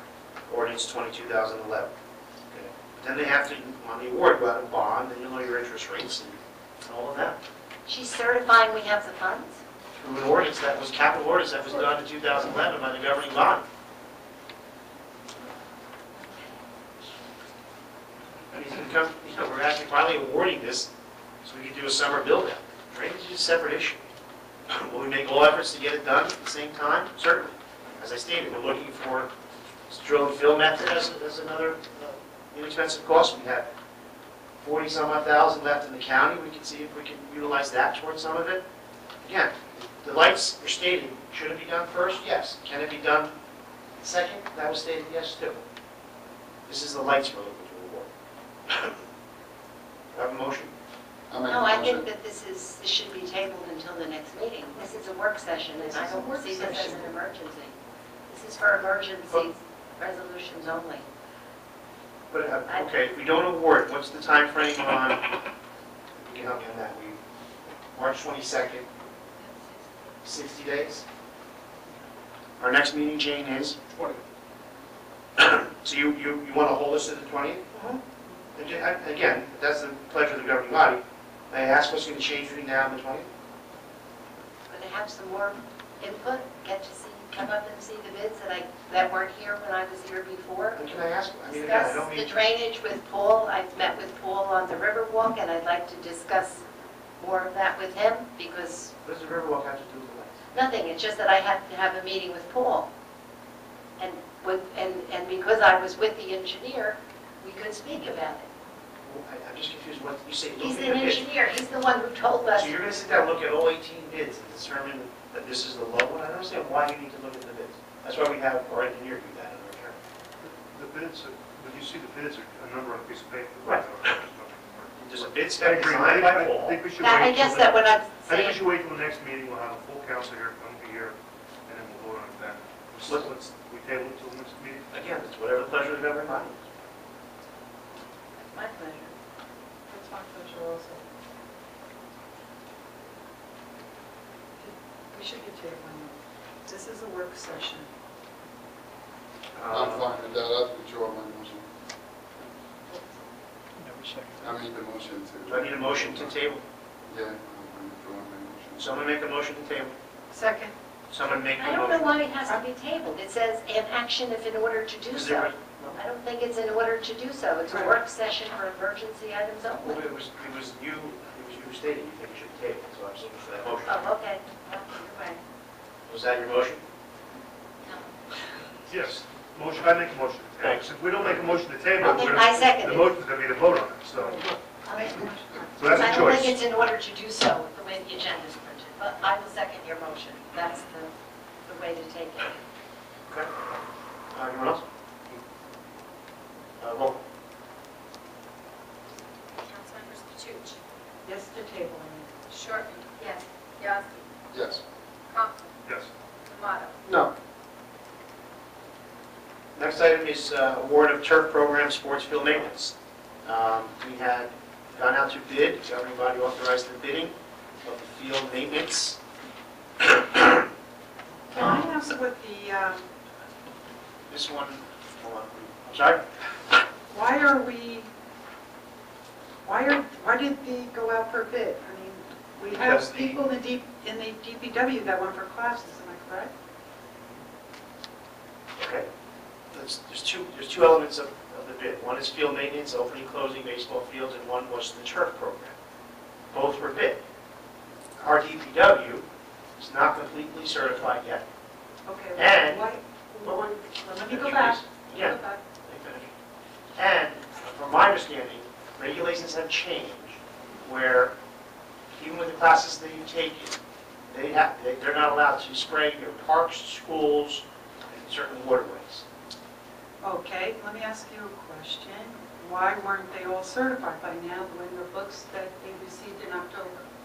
Again, we have received memos updating us along. Ted, can you answer that question? All I have to offer is what's my original memo that I wrote beforehand. They attended the classes that they signed up for. They attended the classes that they signed up for. Were all the books that they purchased, did they sign up for all those classes? For 4, for 3A, or 3B, and IPM? They received 3 books that the town purchased. Did they go for all those testing? I only can state the courses they took and the certifications that they received. What courses they took, I have no background Okay. in what the requirement. I know that we followed your Okay. recommendation in the books that you provided to Mr. Gallagher. What transpired from that point forward on what certifications they received or need to receive, I have no background in that. All right. I They purchased, the town came in and they purchased the books in the week of October. All 3 sets of books. You purchased 6 books. A 4, 2 4s, 2 3A, B, and C, and 2 IPM. What does that allow you to do? Help me here. Is that IPM has you spray around the schools. They receive all the books to do the spraying. I want to know, spraying for what? IPM for chemicals around the school fields, just like you said. Pesticide? Right.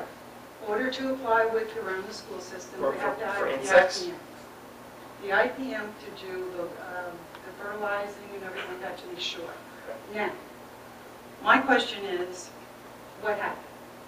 I want to know, from the time we had all intentions of having the DPW guys do it. What happened? Why are we still paying other people to do the work? When we already invested all this money for the DPW guys to do it, why is it being held up with the IPM? What I have been told is that the courses they have taken to date do not allow them to do fertilizer or Who pesticide held them back? applications. I'd like to know why they didn't take the IPM class. I have no idea. Whatever they were instructed They to were take, sold they all took. 3 They were, books. what I was told is they can spray, Roundup in Again, flower gardens that why go over your didn't they playground. take the IPM class? That's my question. I don't have an answer for your question.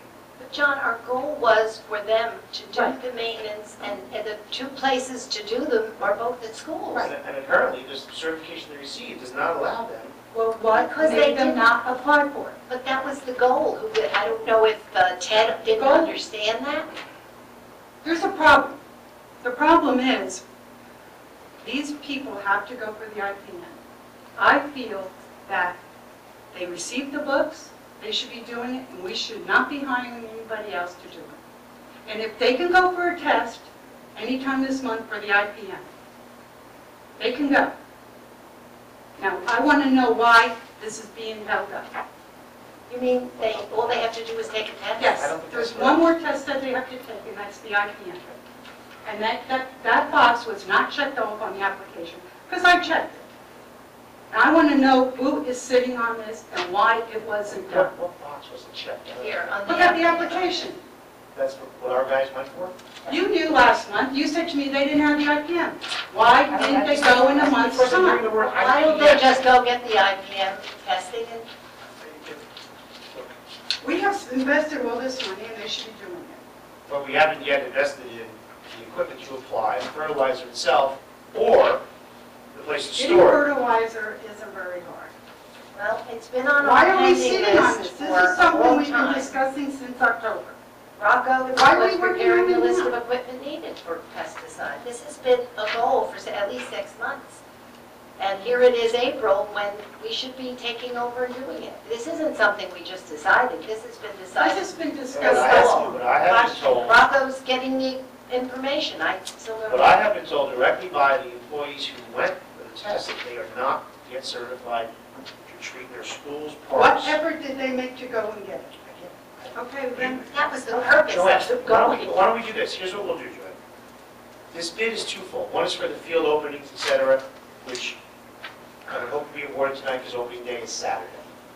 The Tri-State Fields was the low bidder, okay? You The know- bid, let me finish. The bid allows, so we can, bid award sections up. The turf was a separate section.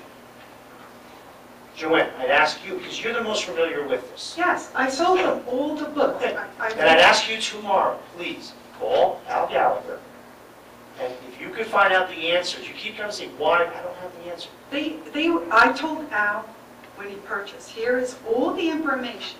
We want to start next year. We want to start in the springtime. This is what he said, I don't okay. sense that. I gave him all the information. I understand Al was out, But but I'm sure still going, his yeah. supervisor, they could go for that IPM. I want to know why the box wasn't checked off, why they didn't go. You can take your core license and 2 categories, and that is the second Who filled category. out the application? I have no idea. When did you But that's realize not that? my job to fill out their application and to follow through. You Is know, that I my think- job? I think somebody ought to find out tomorrow when they can get the test, and they should go get Right, it. but here's what's going to I happen. think the goal of the whole The whole goal, idea has everything that been we missed. worked for is not being done. John, can I just, Please. you're the expert in this because I think that's what you do. Wouldn't it have been benefit when all those books came down and maybe educate them on when it had to be done I by? did. Al Gallagher came to my office and I explained everything. This I went course into that's work. not checked off, did they know that that had to I be did checked? not fill out their know. application. I did not fill out their application. Do they know what they were filling out, who filled it out? I would, I John, don't I know. think that I the only way to just- answer that is going to be out. Between Ted and Al, even if the 2 people who went didn't know why they were going, at least our they administrator say and our anything when they did? superintendent know our goal was to do the fields this year. So If somebody sells you 3 books and you only take tests for the 2, what does that mean? And we know that all 3 courses were available, Oh, yes. and the employees were, All 3 And books were employees- sold at the same time. If they only went for testing in 2 books, didn't it seem, why do we have the 3rd book? I mean, why would they not, what's the purpose? They should have gone for the test. I think somebody should find out tomorrow when they can go. Actually, I'd rather find out right now. I'll adjourn and I'll leave the days to use my cell phone and call out Gallup. Just for the record, I know the councilwoman was going on vacation. Yeah, I She went down there, was got the on books. vacation. Okay, she I went- went into work on my time off the week of my son's wedding to take care of this, so we wouldn't have this problem. And we are having the problem. I was without, and I went into work especially for that. Okay, Just- yes. And I am upset about this because I don't understand. I am a council person. I work full-time, all right? I do work up here, but I don't think it's my responsibility to follow after this and to follow through. We have, you work, I mean, Al Gallagher works. Why do I have to do that part and follow through to make sure that everybody's doing their job? I'm not their supervisor. Okay, just for the record, once you and Mr. Gallagher spoke, I have never seen the application, these books, or ever been involved in this process since that day forward. If I have failed to do that, and that causes me a problem because I'm the administrator, and I should have known all of it, because I don't know anything about IPM or any of this. You knew about it because you told me at one of the meetings, I said, I kept asking, They said how they is told- everything going? Haven't I asked this question at previous meetings since January? How is it going? And what did you say? I said they took the course. Okay, they took the course. So I assume by you saying that, they took the course in all 3 books. I never said all 3, I don't know anything about. Now, all of a sudden, at the last council meeting, I get told, well, they can't spray around school because they don't have IPM. Well, if you knew they didn't have IPM, how come they didn't go for the test? Councilwoman, first of all, this is the first I'm hearing the word IPM. You said it at the last It's council meeting. impossible, I don't know what it means. Yes, you did. You said it the last meeting. Then I guess we'll go to the videotape because that's inaccurate. I never said that word. They're not certified to spray around school. Right. They don't have That's IPM. not saying IPM, I have no idea what you're talking about. What I was told was they're not certified, and I believe what I was told was that in January, regulations changed, and what they were taking does not allow them to do the school spraying. Let's get through some of this business. I'll adjourn, I'll call Mr. Gallagher on the cell phone, I hope he answers, and I can find out, and I will put you on the phone, because you need to hear it, because I don't know the answer. Let's go forward, and I don't want to be here till 1 o'clock in the Nor morning. do It I. is 10 to Where 9. do I? Let's So, go. again, the church program could actually hold. And if we can save $10,000 and do it in-house, that's great. Well, you're not going to save 10 because you got to buy the fertilizer, the equipment, and the place to store it. But we'll determine that. But what can't hold is the sports field maintenance. Tri-State was the low bid for all the soup to nuts. I thought we were going to maintain our fields. Well- I thought that was our goal from October to now, to maintain the fields, and that includes mowing the lawns. Again, that's separate. Mowing the lawns is, we're going to do that later. That's another contract. Tri-State Fields is opening baseball fields, redoing clay, fixing grass in the infields, rebuilding pitcher's mounds that have to be done every year, rebuilding batter's boxes, top Are they dressing putting down seeding, chemicals? soil. They're doing No, that no, that's that. Saturday? By this Saturday? Yeah. This is really too late to bring this to us at a work session. Yes, this is what We've been asking for this for You months. went to, you authorized the bid. You authorized the bid 30 days ago. We're at bid now. It was low bid. We went to bid. What? For years, you've been asking me to go to bid on this. I went to bid on it. Here we are. His cost is $12,900 for the opening and closure of all our sports complexes, not counting grass cutting and not counting fertilizer. We can table the fertilizer until we find out the answers you're asking on the turf program, but we need to award the $12,900 to open our fields. I'll make that Is that motion. in here? I didn't see that one. Let's move on. It should be in there. I see John's, a couple for Do we John's. have a choice? If I remember correctly, when they were talking about us cutting the lawns, there was a cost factor involved with buying trailers and He mowers. was getting We us had to add the equipment. staff to put back on. We had to get Right, staff. we did not have that. We're not even at that topic yet. This is opening and closing We're field. talking about a paper trail and all of this, and we're spending all this money on the fields, and we could be doing it ourselves. How can we? I don't disagree with you. I don't disagree with you at all that we can be doing it ourselves. We don't have the equipment now to do it. That's a big cost factor. We have, well, Again, our department is getting, we've had it on the pending list for a long time. They're getting us That's your, we're not talking about grass cutting, we're talking about, pesticides and we're not talking about that either, we're fertilizers. tabling that. We're talking about opening and closing the fields. Our DPW cannot do that.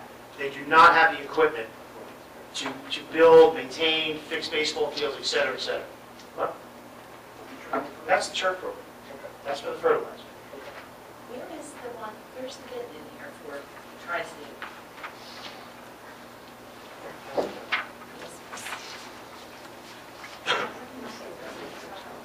Right, it's broken down here, bid proposal, the church program is $15,000, that's your soups and nuts, all your chemicals, oil, everything you need there. That's the one we would hope that our DPW can do. We'll find out, I don't know if they can. Then you have your baseball field, soccer field maintenance, you're supplying infield mix and clay, that totals $12,900. It went out, bid, it was advertised, Tri-State, it's been the vendor for 10 years, was low bid. Can I ask you a question Sure. on point of order? Are you are Tri-State and John's Lawn Service your clients? No, lawn services, yes. Okay, well, Tri-State's not. I think you should step down I there and don't vote. discuss that. I don't vote. I don't care, I don't think that you should I be disagree, there's discussing no it. conflict. There's no conflict at all. You discuss it. Is John a little bitter?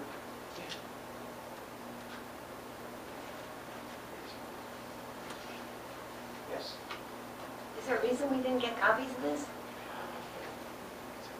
What? Right. There's the whole big package, you're never copied on. It's put in the form of a resolution, as always. These 2 pages. Can I see that, the 12,000? I don't have a copy of my Why book. does this say 15,000? Guys, because that's the church program. Can I, And up here it says I don't have a 12,900. copy of it. I just, Do you have another copy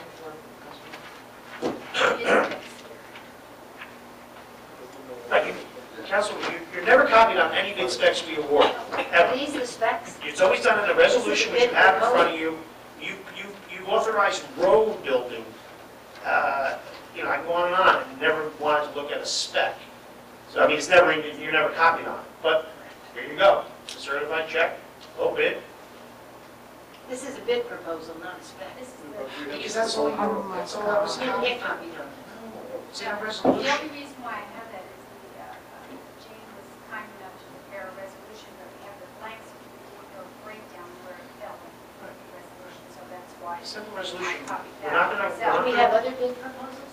From other No, vendors? He's the only bidder. Mr. Mayor, where is this money coming out of?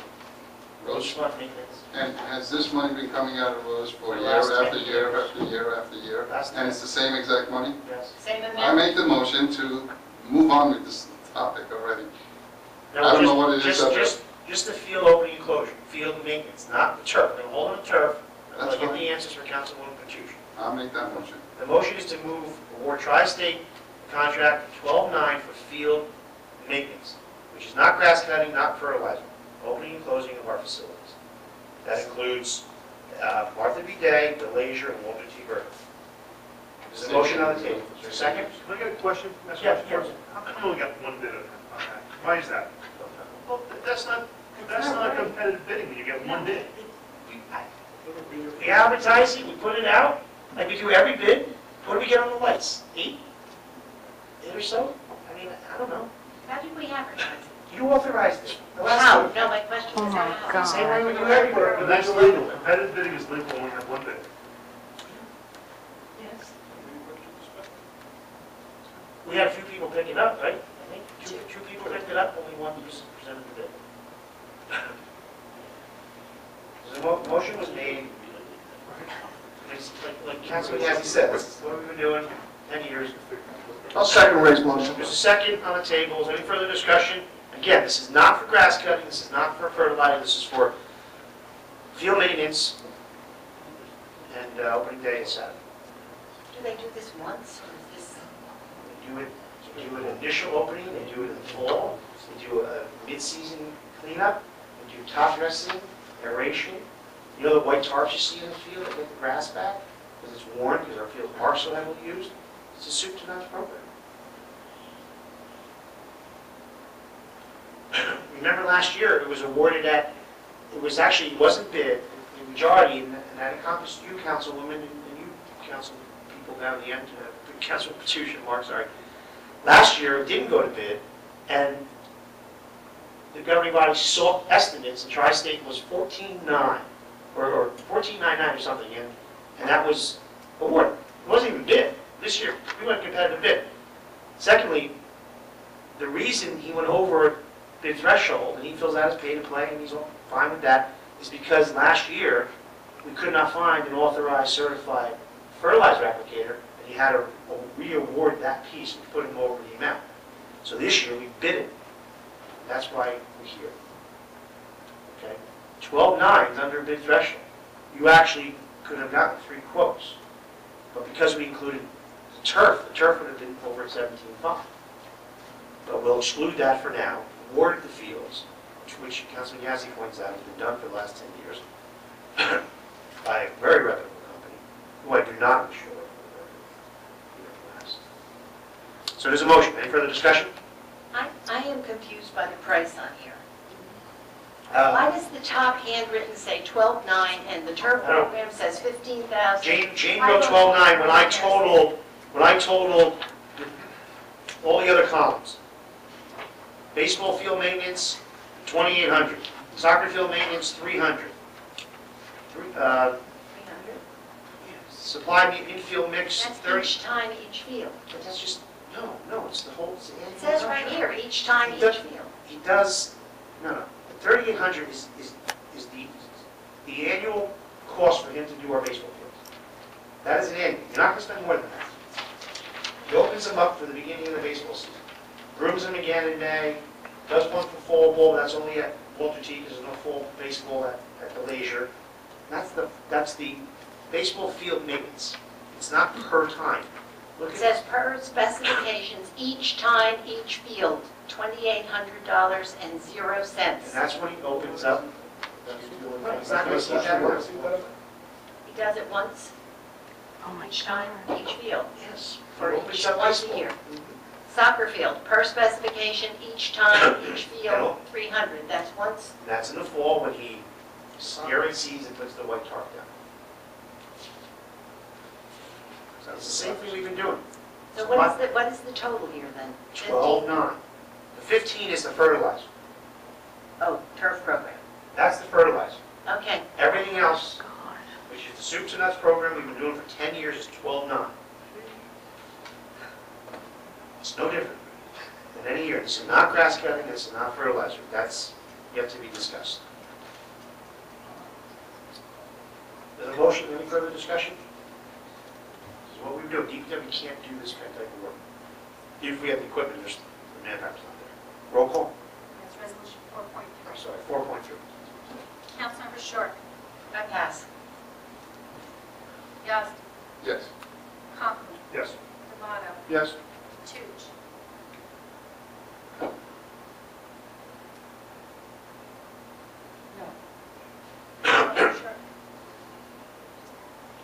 Conklin voted? Yes. I'll say no.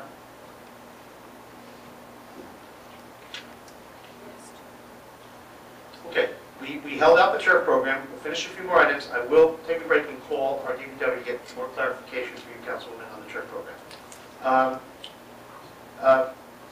Okay, next item was purchase of batting cage we discussed, which was destroyed by the October snowfall at Walter T. Bergen.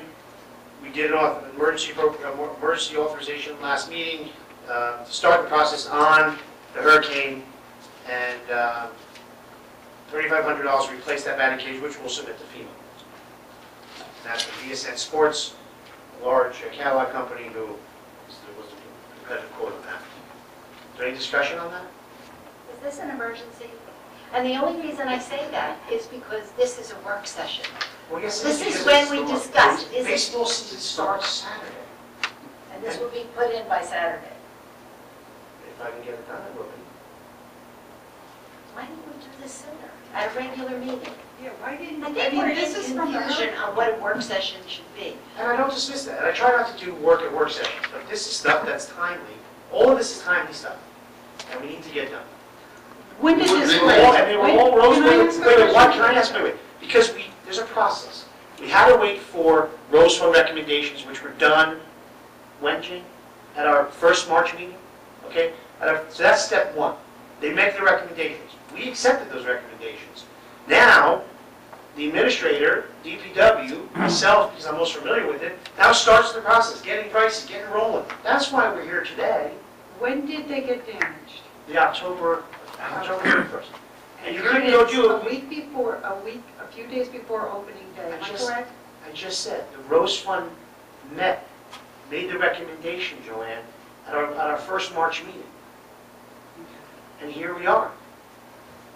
And Mr. Mayor, I'd just like to add, if all of these items were being discussed at 2 o'clock in the morning at our last meeting, it wouldn't have been any better result. So the fact that it's only a week away, thank God it's only 9 p.m. that we're discussing this, and not 2 o'clock in the morning. These are the few capital things. This is the next one that, probably the only capital things done. Remember, there's capital things like scoreboards were last year's recommendation. I didn't even pursue those. But these, one is because it was damaged by hurricane. We're going to get 75% back. And secondly, it's needed. It's needed.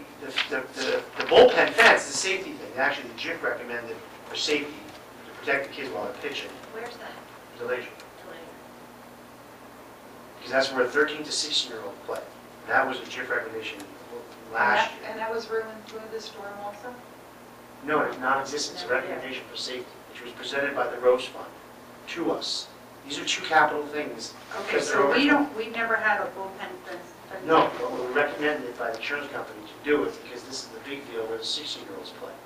There's no protection for them. And, the JIF, like they made a recommendation about, the grandstands we got to look at. Similar thing. These we can't play with. But the batting cage was damaged in the storm. We discussed it.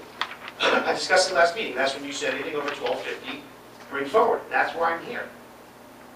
I mean, in a perfect world, the Rose Fund met in January, had the 2 meetings. Yeah, I could bring this forward in February. That's impossible. We don't even appoint people that quickly. So anyway, the next one is the batting cage. Again, this will come out of projects, be reimbursed by FEMA at 75%. It was damaged. It was a borough piece of property damaged in the storm, destroyed. Matter of fact, I saved 900 because we saved the net. We just need the framing. So, important stuff. Is there a motion? Make a motion, we buy it. A second that Okay. motion. Is there any further discussion? Because again, we're replacing something that was damaged. Insurance is going to cover it. Well, FEMA's going to cover it. 75%. Right. I'm going to go to insurance. The deductible's 1,000, but we'll get more from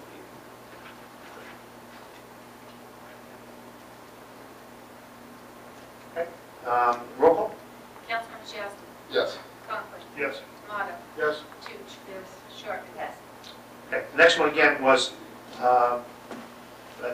DPW sought estimates for fencing. Again, there was a JIF recommendation. You don't know the big field, there's 13 to 16-year-old boys play baseball there, and there was no protection for the kids on the sideline. So low bid, they ranged up to $6,000. It was Bowman, who's the local guy at $4,400.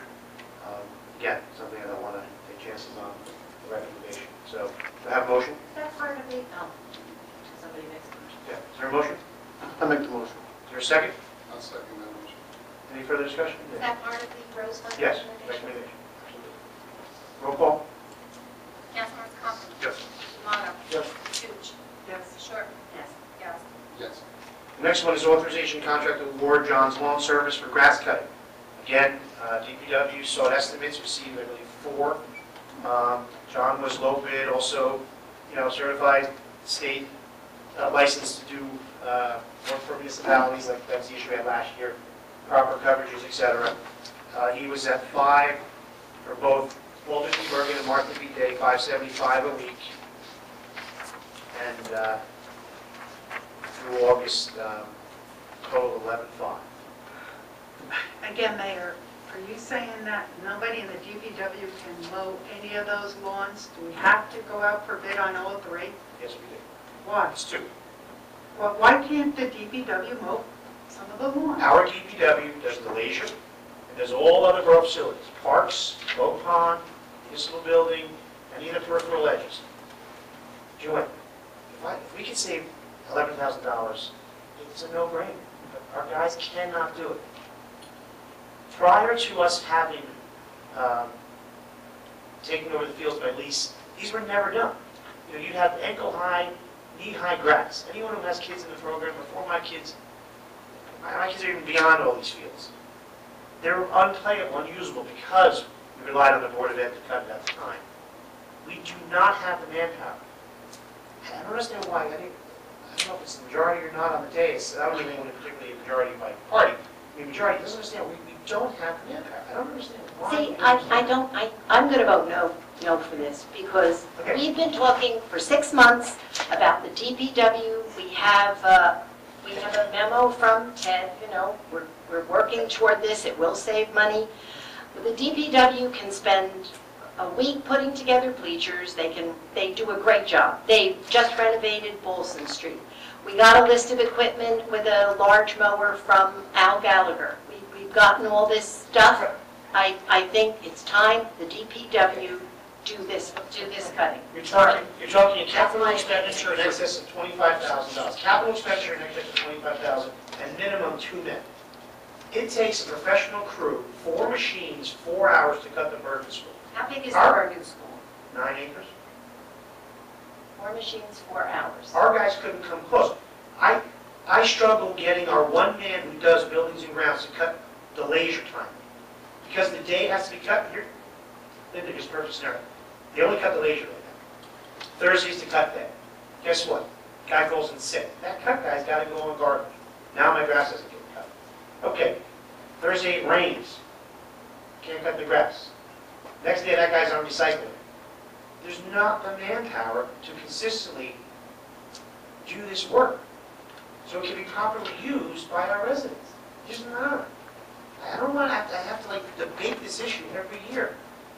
If you will spend $25,000 in capital, 2 men, cut away. DPW, great thing. But you know what? It's going to cost you more than the 11 it costs us to have someone else do it. I don't see what's, business-wise smart about that. And you said you talked about this. Yes, you have talked about it. And the answers were given last year. Last October, Al Gallagher presented to you a list of equipment, $25,000, and I need 2 men. That was given. In my opinion, based on that, the issue is dead. You can't do that.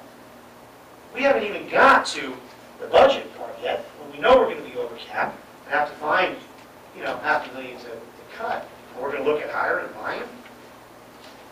It's crazy. You said without even having this debate, I'm going to vote no. The grass needs to be cut tomorrow. The goal was in the fall to get the pesticide license, get the equipment, Issue and at to time, cut the please. grass ourselves. You want to issue at a time. Talking about grass cut. Right, and to cut the grass. And you were presented the options, $25,000 in capital and 2 men. Do you think that's feasible and doable? No, but I did see the equipment we do have, and I think it's doable and feasible. I do. We have one 3.5-foot width mower. It would take 2 days. You have a 7 3 foot, days. you have a 7-foot wide mower too. Right. It would And a take, 3.5-foot it mower. would take 2 days. No, every time DPW is asked to do something, they say, we need more men. Oh, we need more men, we need more equipment, we need more trucks. We constantly need them. Wait. Again, I've been here a year and a half. You've been here 3 years. You haven't hired a man. You haven't hired a man. You're 4 down. 4 men down. With 4 terminations never replaced. So DPW's never been here begging for men. They get their job done. I'm telling you, there's not the manpower to add this added load. It's not like cutting the grass in front of Borough Hall. It's 9 acres. And Martha B. Day is 4.5 acres. We're talking 14 acres of grass. Our men cannot get it done. And I'm telling you, the residents won't be happy when it's not a playable surface because the grass won't get done timely. I know that. I fight that fight now at the leisure. And that's one field they have to do. I get calls from coaches all the time. John, grass is cut down. Because if we get a hot spell, then rain, grass grows, but that's not cut day because Deep Good has Thursday. And Tuesday needs cutting. It can't be done. I've actually, myself, take the mower that drives the fields and had to cut outfield grass to play baseball. So, again, go through the process, properly quote it, properly bid it, here we are to make the decision. Again, there was a recommendation, maintain fields, cut grass on fields. We can hire anybody part-time, like during the summer months, like kids that are home from college, we can't hire them to help out? Wouldn't that be still cheaper than to go out for services? To hire an $8 an hour teenager and then buy the Not a capital? teen, I'm talking about a college student. Yeah, we do that, we do that. We put you men out in the summer to cover vacations. To help cover You vacations. couldn't do one more to help out with the lawn and save us money. Can I just recommend something? Every year, it seems like this is a debate that goes on and on and on, and it's the same expense every single year, coming out of the road fund, money that we're already paying, right, and it's already being serviced the same way. So rather than debating on it, when we move forward with this, take a committee to look at those studies, is there a way to get it done cheaper, and then bring it back? And starting next year, let's start to save some real money. Councilman, If that's a true possibility. and I agree with you, but there hasn't been a committee, but that, in essence, has been done. Apparently, we're not listening. We have a DPW superintendent who was asked to do X. He provided X, and here was the answer, and now we're saying it's still not enough. I don't know what the answer is going to be. If you want to hire two DPW guys and buy the equipment, I'm all for it. But I know business-wise, this is what most of it. But John, you're giving this answer. Why don't we make the committee, Ms. Shortman, Mr. Conklin, and Mr. Two? That's fine. And let that committee come back with true dollars that it would cost us to get this thing done for next year. I tried doing it already since October. And where are we? Nobody. Well, again, What do you mean Is you it my tried fault? doing it? Where's the $25,000 worth of capital improvements? Where did that go? First off, it doesn't need $25,000. How much does it need? How much does it Probably need? less than 15. Okay, do we have 15,000? You're gonna We pay- can spend you're gonna pay- 11,000. You're gonna pay John's lawn service $18,400 a couple of so it's 11/9 through September. It's April 1st through November 30th. It's 32 weeks, No, $575 a week. But he cuts, he stops in September. We only see to November. That doesn't need to be cut. So a resolution not to exceed, what is it, 11 now? It says it in here, monthly maintenance from April 1st to November. Right, and I said we're awarding 11/9 through September, you only stated. But we don't need to cut the grass much. I make a motion to have it cut for 1 month until we look into this further. Second. Any further discussion? Mike, I'm going to tell you my fear with this Rose Fund money. When people voted for these lights, I thought a lot of people were led to believe that we had $400,000 sitting in the bank somewhere, and they could pay for the lights. If we continue to spend all the money in the Rose Fund every year, where are we going to get the money to pay this loan? It is a loan with interest, and it doesn't seem like anybody is addressing where all the money is going to come from. Well, That's one of my fears. well, That's, okay. The Rose Fund brings in $50,000 to rec, okay, $25,000 discretionary. It was trying to be addressed with the Rose Fund making the recommendation to change that split, to lessen the open space piece, because your commitment is more to a rec, i.e. loan. It's exactly what was told to this governing body, and the governing body voted no right. to changing the split. Okay, So on one so we hand- still have only I'm 75,000. just saying, on one hand, you have a problem with the fact that we spend money on rec and have to fund this loan, and the answer was given to you by changing the split, because open space is not on the forefront these days, can't be, and the need is rec, and the council voted no. So you can't have both I these didn't council hear votes. anything in the gross fund recommendations about the split being that way because of paying for No, that was lights. exactly what was said, exactly what was said. Well, I don't agree with it, and I No, think you don't open agree with it. space deserves their chance, and since we're going to have this year only 75,000, what aren't we going to fund to pay this loan? Where is the money for the loan coming from? So we have 75,000 available every year to cover that. I think it was 24,000. Every year we spend it. No, So so what- 3,600 if we had taken the 2% loan last year, right? The monthly payment, the annual payment would be $23,600 For how many years? for 20 years. We don't have 20, we have 10. That's what it I was. don't know where you're reading that. I don't know. It's in the bid specs. It's 10 years, the It's life a warranty. expectancy of the lights. No, it's Like, like going out to The farm. lamps have a 10-year warranty. Right. That's what they're reading, is 10 years. Not the law. Guys, this is totally off subject. But no, she's Well, asking it's all where about we're going money. to get the money. We're spending. I think if you add all this up, plus the 23,000 or 24,000, even make it 25,000, you still have enough. Right. You know, and again, I know you're not gonna be happy with this comment about, but I'm saying, this is a dedicated tax. The money we spend specific to recreation is for recreation, we spend it on recreation. You spend more time debating $3,000 on the fence, $11,000 on grass cutting, but at a blink of an eye, vote on other things that cost us more out of current operating budget, like an auditor, like some other things. And I don't need to go there. It's just that everything we're talking about spending does not affect our current operating budget, iota one, not one penny. And we debate that for an hour. But when it comes to dollars that affect our current operating budget, the pockets directly of our taxpayers, we don't debate that, we just vote on it. That drives me crazy. I think the Rose Fund is a tax that directly affects our taxpayers. Again, Whether you buy $40 a year. and whether you spend it or not, the people are still Yes, yeah. spending the $40 a year. And if you have Maybe a it's plan for important that for you, $40 it's a not year, for me.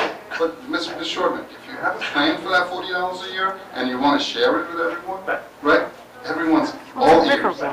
But if you have zero plans and you're still taxing the people $40 a year, Right. and you want to put a stop to things that have been done for the last 10 years, then we're going to question. The motion on the table is to award it for 1 month until more research is done. And I ask, who's going to do that research? We can have Ted do it. Ted's going to call Al Gallagher. Al Gallagher's going to say 25,000 in equipment, 15 according to Councilman Conklin, and 2 men. Nothing's going to change, guys. When we come back here in a month and have to re-award the balance of this contract, nothing's going to change. Please help me understand what part is going to change. So the motion, was it seconded? Yes. Is to award for 1 month for more research to be done on doing it in-house. Is there a roll call? Okay. Councilmember D'Amato. Before we go to roll call, I'm sorry. I got you pressed that one. I agree. However, are we back here within a month? We have to read. We're awarding, we're on the 20th, but that's not a month. We're back, what's our May meeting?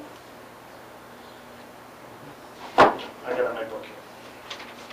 I think the research needs to be done by next meeting. May 8th, should be on the agenda for May 8th. So I think that research needs to be done by next meeting.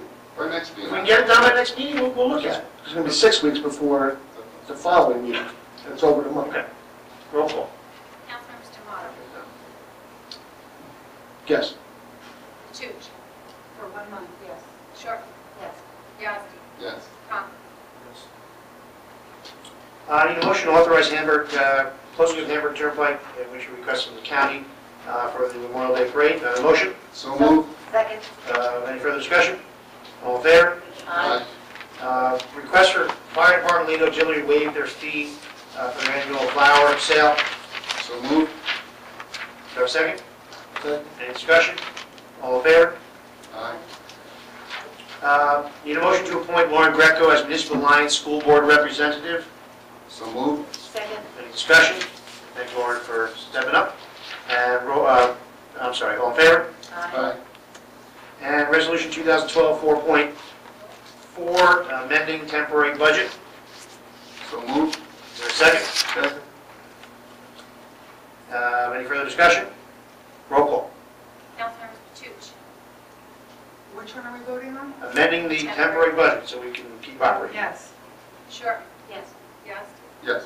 Conklin. Yes. D'Amato. Yes. Adoption ordinance 3/2012, animal control fees, public notice statement, please. Animal control, or is it, well, No, I think this is the traffic amendment control? first. I'm sorry, am I looking at? You missed one. J. Traffic. This is the See, then adoption. my agenda changed. Yeah. This is J? That is. J is amendment to ordinance fee charged for municipal services, in quotes, off-duty control. Okay, control. so, Chuck, what it said, looking to amend ordinance 13, 2011, fees charged for municipal services, off-duty traffic control administration fees. Transport 2012. Okay, introducing 4, 2012. Second and final reading. Because we're getting, Okay. And just for the public, this is to amend when our police officers are used for third parties like utility companies, et cetera. We're incorporating a administrative fee so we can recoup things like social security and pension, et cetera, which I thought we did last year. well, the mistake was it was dollar versus percentage. Ah, And so we had to make a correction. The math worked out last year, but it doesn't work this year. So moved. motion made by Councilman Yasti. Second. Any further discussion? Roll call. Councilmember Short. Yes. Yasti. Yes. Conklin. Yes. Tomato. Yes. Toots. Yes. An ordinance of the Borough of Bloomingdale, the County of Passaic, and State of New Jersey to amend Chapter 2 Administration Article 8, Policy and Procedures, Section 2-80, fees charged for municipal services of the revised general ordinances of the Borough of Bloomingdale. Okay, thank you. And now, we're going to go to item K, adoption resolution 3-2012. Yes. 3-2012. Second and final reading, animal control fees, public notice statement. Yes, Mr. Mayor, this ordinance was posted in the municipal building, published in the Herald News. Copies available to the public that have motion made that it be read by title. Do I have that motion to read by title? So moved. Second. All in favor? Aye. An ordinance of the Borough of Bloomingdale, the County of Passaic, and State of New Jersey, amending Chapter 5 Animal Control, Section 5-14 fees of the revised general ordinance of the Borough of 2000. Thank you. Have a motion to open public hearing? So moved. Yasti, Shortman. All in favor? Aye. Anyone wishing to speak to ordinance 3-2012, please come forward, state your name and address for the record. See no one, motion to close. So moved. Second. All in favor? Aye. We got one eye. Aye. And I need a motion to adopt. Motion to adopt. No one's. So moved. Thank you. Any second? Second. Any discussion? Just one thing, these are just to amend fees now that we are running our shelter. We're just amending some fees to realize, cover the costs necessary with what we're doing. I just want to state for the record that the operation is going quite well. Mr. Administrator, you concur with that? Yes, we currently have one dog in residence and about 15 cats. And we're going to do some work on pet adoption through Pet Finder. I spoke to Mr.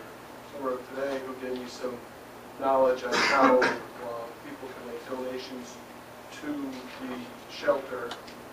And so far, Good. good. When did we, just remind me the date we took over?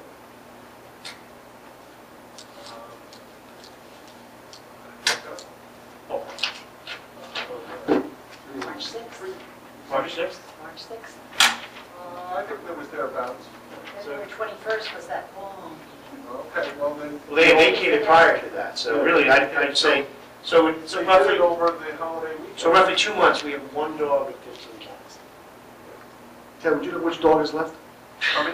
Would you know which dog is, I was down there, went down there. I'm trying to find a home for the 10-year-old, if he's still there. That's He's there. He's still there. He's a beautiful dog, he's friendly, he's 10 years old. I would take him, I have 2 already, my wife would shoot me. But if anybody's interested, he's a gorgeous, friendly dog. Oh, okay, he's very cool. I need a roll call? Councilmembers Young, Yes. Conklin, Yes. Tomato, Yes. Toots, Yes. Short. Yes. Thank you. I just want to note for the record, Brandon joined us. Welcome. Thank you, Mayor. And moving right along. Formal action, there are no more issues to deal with at this point.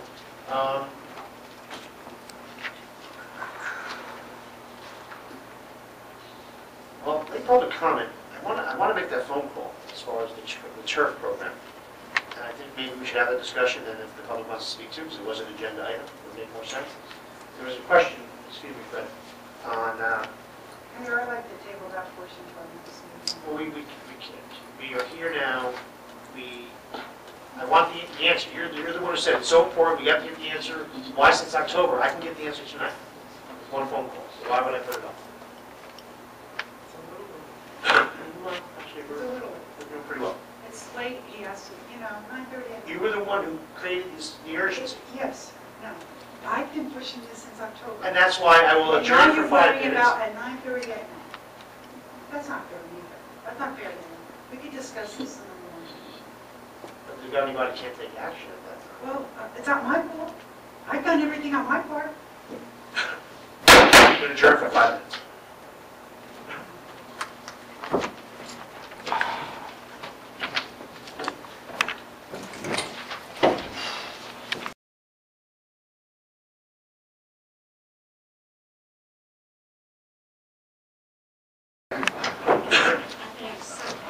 I spoke to Superintendent Al Gallagher.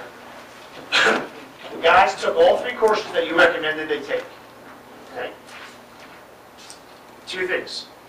January, regulations changed where they cannot spray near schools without a different certification now, and anywhere near That could be done online. ornamental grass. Okay?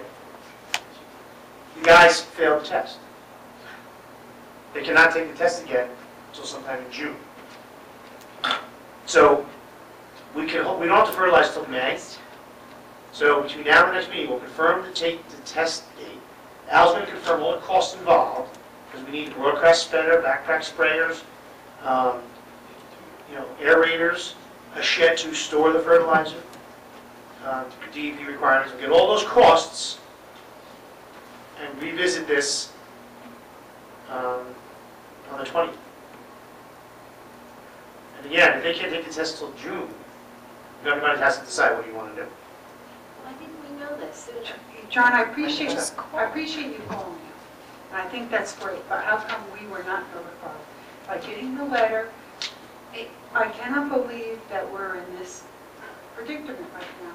Again, I do appreciate you calling and checking it out, but how come we didn't know about it? again, Al was out since December, so I don't know when they failed. I had you the last couple of weeks. Again, if everybody wants to go in this direction, I have no problem going in the direction. If our guys can truly do it, it's most effective, like the way out cutting grass, and what's the better way to When did achieve? they fail it? When did they take the test? I didn't ask for the date. My guess is within the last couple of weeks. Okay? Because I spoke to one of the employees who's going, and he's the one who just told me in conversation that, January they changed, their instructors told them regulations have changed, they can't do it by schools. And that, he didn't tell me about failing a test, and that was in the last 2 weeks. That'd be very recent.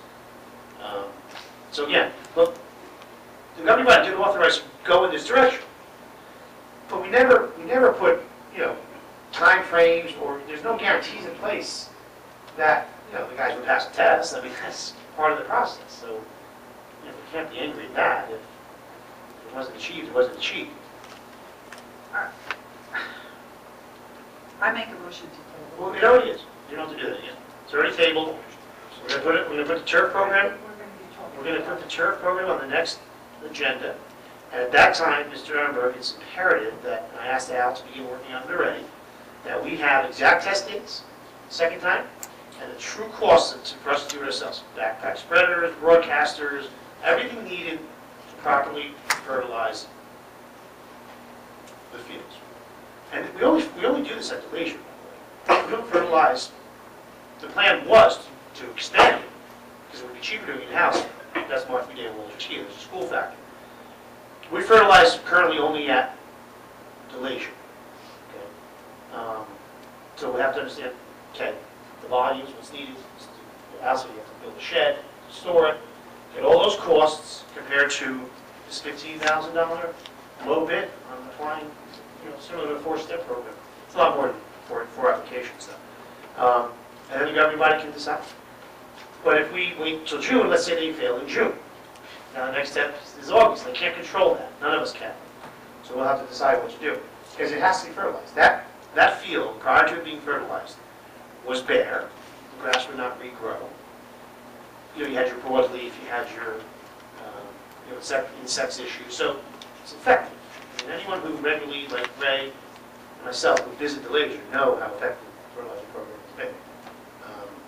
Okay, so that's what we'll do. Terry, we have that homework to do between now and the next meeting to get the answers. And the governing body's going to have to decide how we're going to move forward.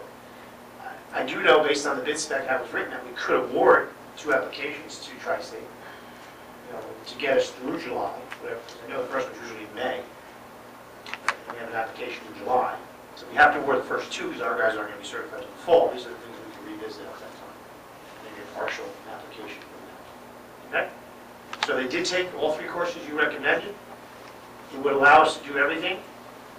Failed the test is problem number 1, and number 2, the regulation change in the school. What bothers me, John, and I appreciate you, checking into this, but I questioned this already in January. But And here we are in April, and we just found out that they failed. I mean, I asked for this information in January, and when last month was brought up, well, they didn't have IPM. What test did they fail? What is going on? We don't know. well, they took I'll confirm, they took all the 3 courses you recommended, Right. which did not include the schools for the regulation changes. Did not. Well, that is Did another. they pass any of it? Is it 3 separate tests? All I was told is they did not The pass. only thing that concerns me, and I have to agree with you, is if these guys took a test and we're sending them to do this, and Yeah, that we're we not, paid a lot of money. we're not notified of the status of where they are, and that they failed, they should be able to report back to their supervisor. The supervisor should come back and say, hey, we have a problem. So there's a communication problem between the DPW. We don't know, don't say that until we know when it happened. I understand, I understand. But there is a communication problem now, because now we found out they failed. And I've been asking this information since January. But if they failed last week, But since January, they didn't go for any testing in January or February. In January, I asked for information. okay, Ted, I also want then is the breakdown of when the courses were, how long, when they took them. But see, now this all should be Courses are only done available a in certain January. time, right? I mean, Every month, in different parts of the state. and the these testing guys are goes. going on their own time or their work time? They can't go on any other, they have to go during work time. Sterling data. Well, I don't know when the test is over, but They're in obviously Bergen we County, compensated them Morris County, for whatever time that they're. Cumberland, Custer. We can't go backwards, but going forward, I think we should know But what to do. this is something I that agree. I've tried to do since January. But it's not going to change anything now. We have to go back. Since January, they apparently took the class and failed. It's a 3-month period. That sounds realistic. Here's where we are. Okay, we'll find out Find out more. what has to be done and when. Okay. I need a motion to open late public comment. So move. Romano Yasti. All in favor? Aye. Anyone wishing to speak? Please come up, say your name and address for the record.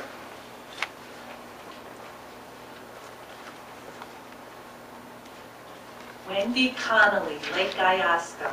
Hello. Loud and clear. John, 9 acres, 4 hours, 4 men? 14 acres. No, but it was 9 acres, 4 hours, 4 men. Total, and then you have additional acres, so it's total 14 acres. Correct. My brother has a very big piece of property, 2 acres, flat, not impeded by anything. He uses a simplicity mower. It takes him 40 minutes. My suggestion, so, Okay, well, you say 2 acres versus 14 acres. right, 40 minutes up. so it's 40 minutes. But For 2 acres, it's I'm not going flat. to debate you on the time it takes to do that. I'm just telling you what I've been told. But it also includes weed whacking, edging, blowing, detailing. It's not just I cutting and running. understand all Okay. that, but what my suggestion is that you're going to take on this task for a month or 2. Why don't you rent a Simplicity? You're very accurate. You stand on them. I've used them. I can, if anyone can use them. It's a lot of fun. They're very quick. Go to the rental place, maybe leave $60 for the day. It'll take one man, maybe 5 hours. I know it'll have to be loaded up and taken to another school, but that may solve the problem. Thank you.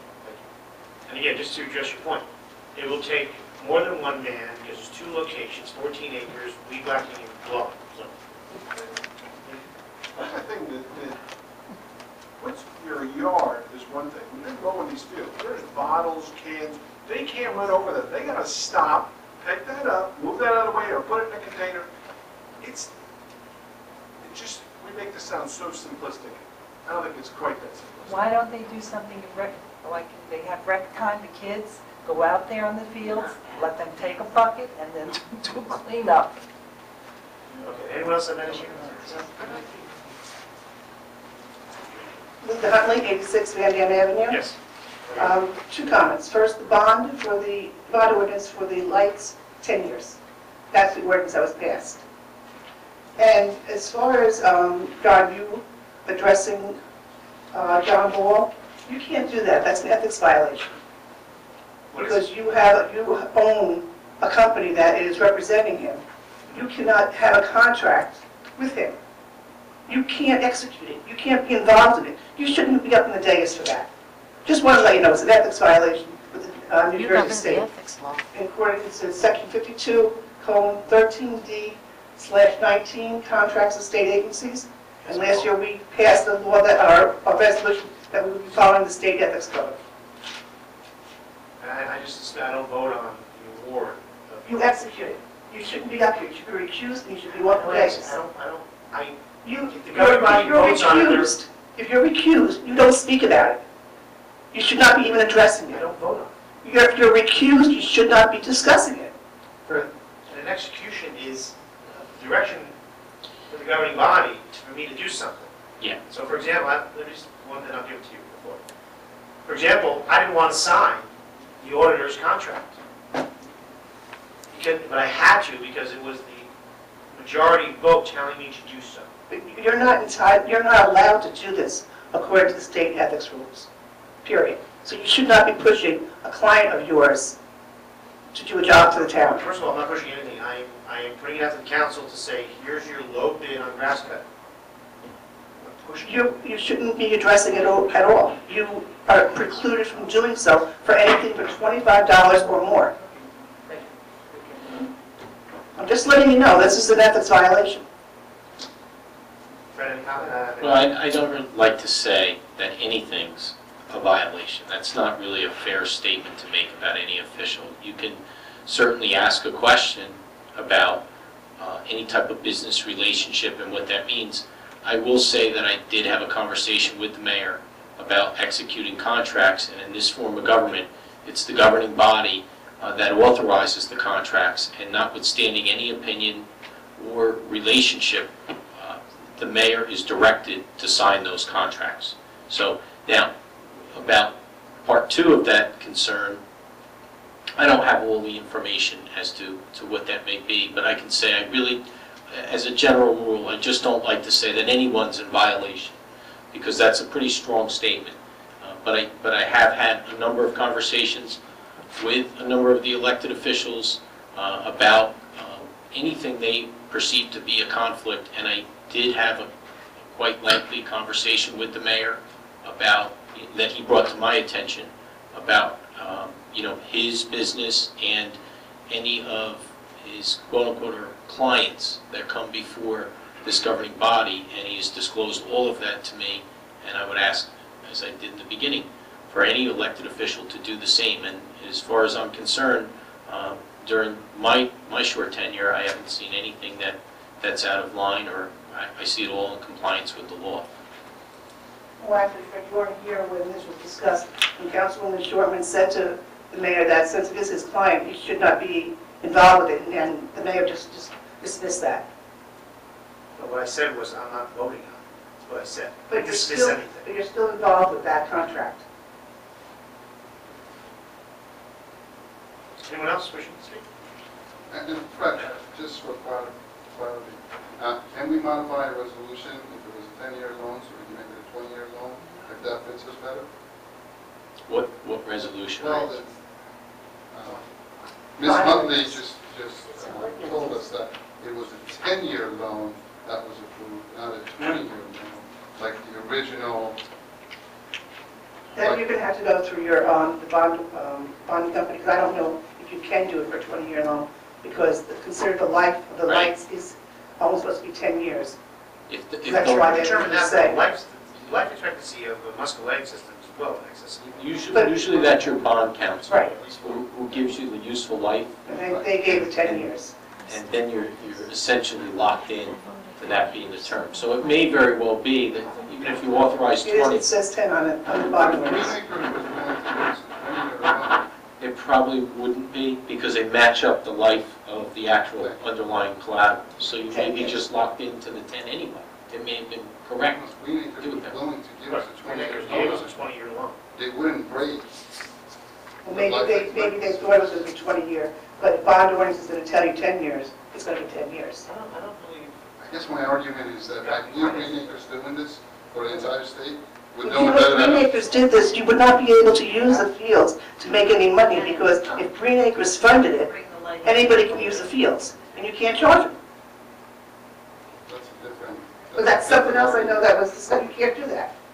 We're talking And we also have a lights lower and interest return rate. of the loan. We also have a lower interest rate now, We don't know that yet. and we also have a lower price now. That happened, it's true. So, I mean, I think we're saving money by waiting. Well, not until we, see, I don't think that's been fully funded yet. We have an ordinance, but we have to go to bond council and get fund that.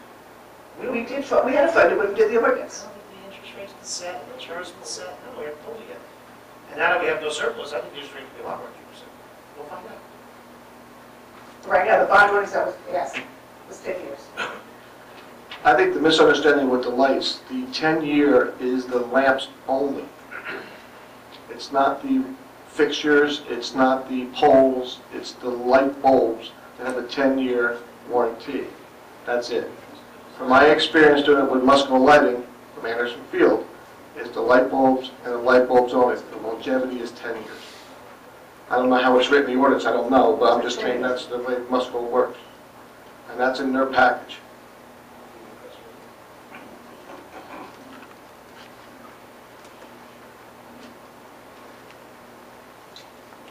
Anyone else wishing to speak? Seeing no one, motion to close. So move. Okay, we have a late executive session with one matter, potential litigation, and another of negotiations, and we added the requested councilwoman Touche, the webmaster negotiation for two matters, and I'm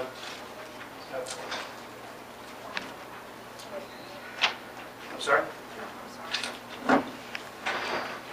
Well, we authorized it for, everybody authorized the planning board to defend that, we did that. But there's one other, this one. Okay. So one matter of potential litigation and two matters of negotiation. Consideration of executive session business,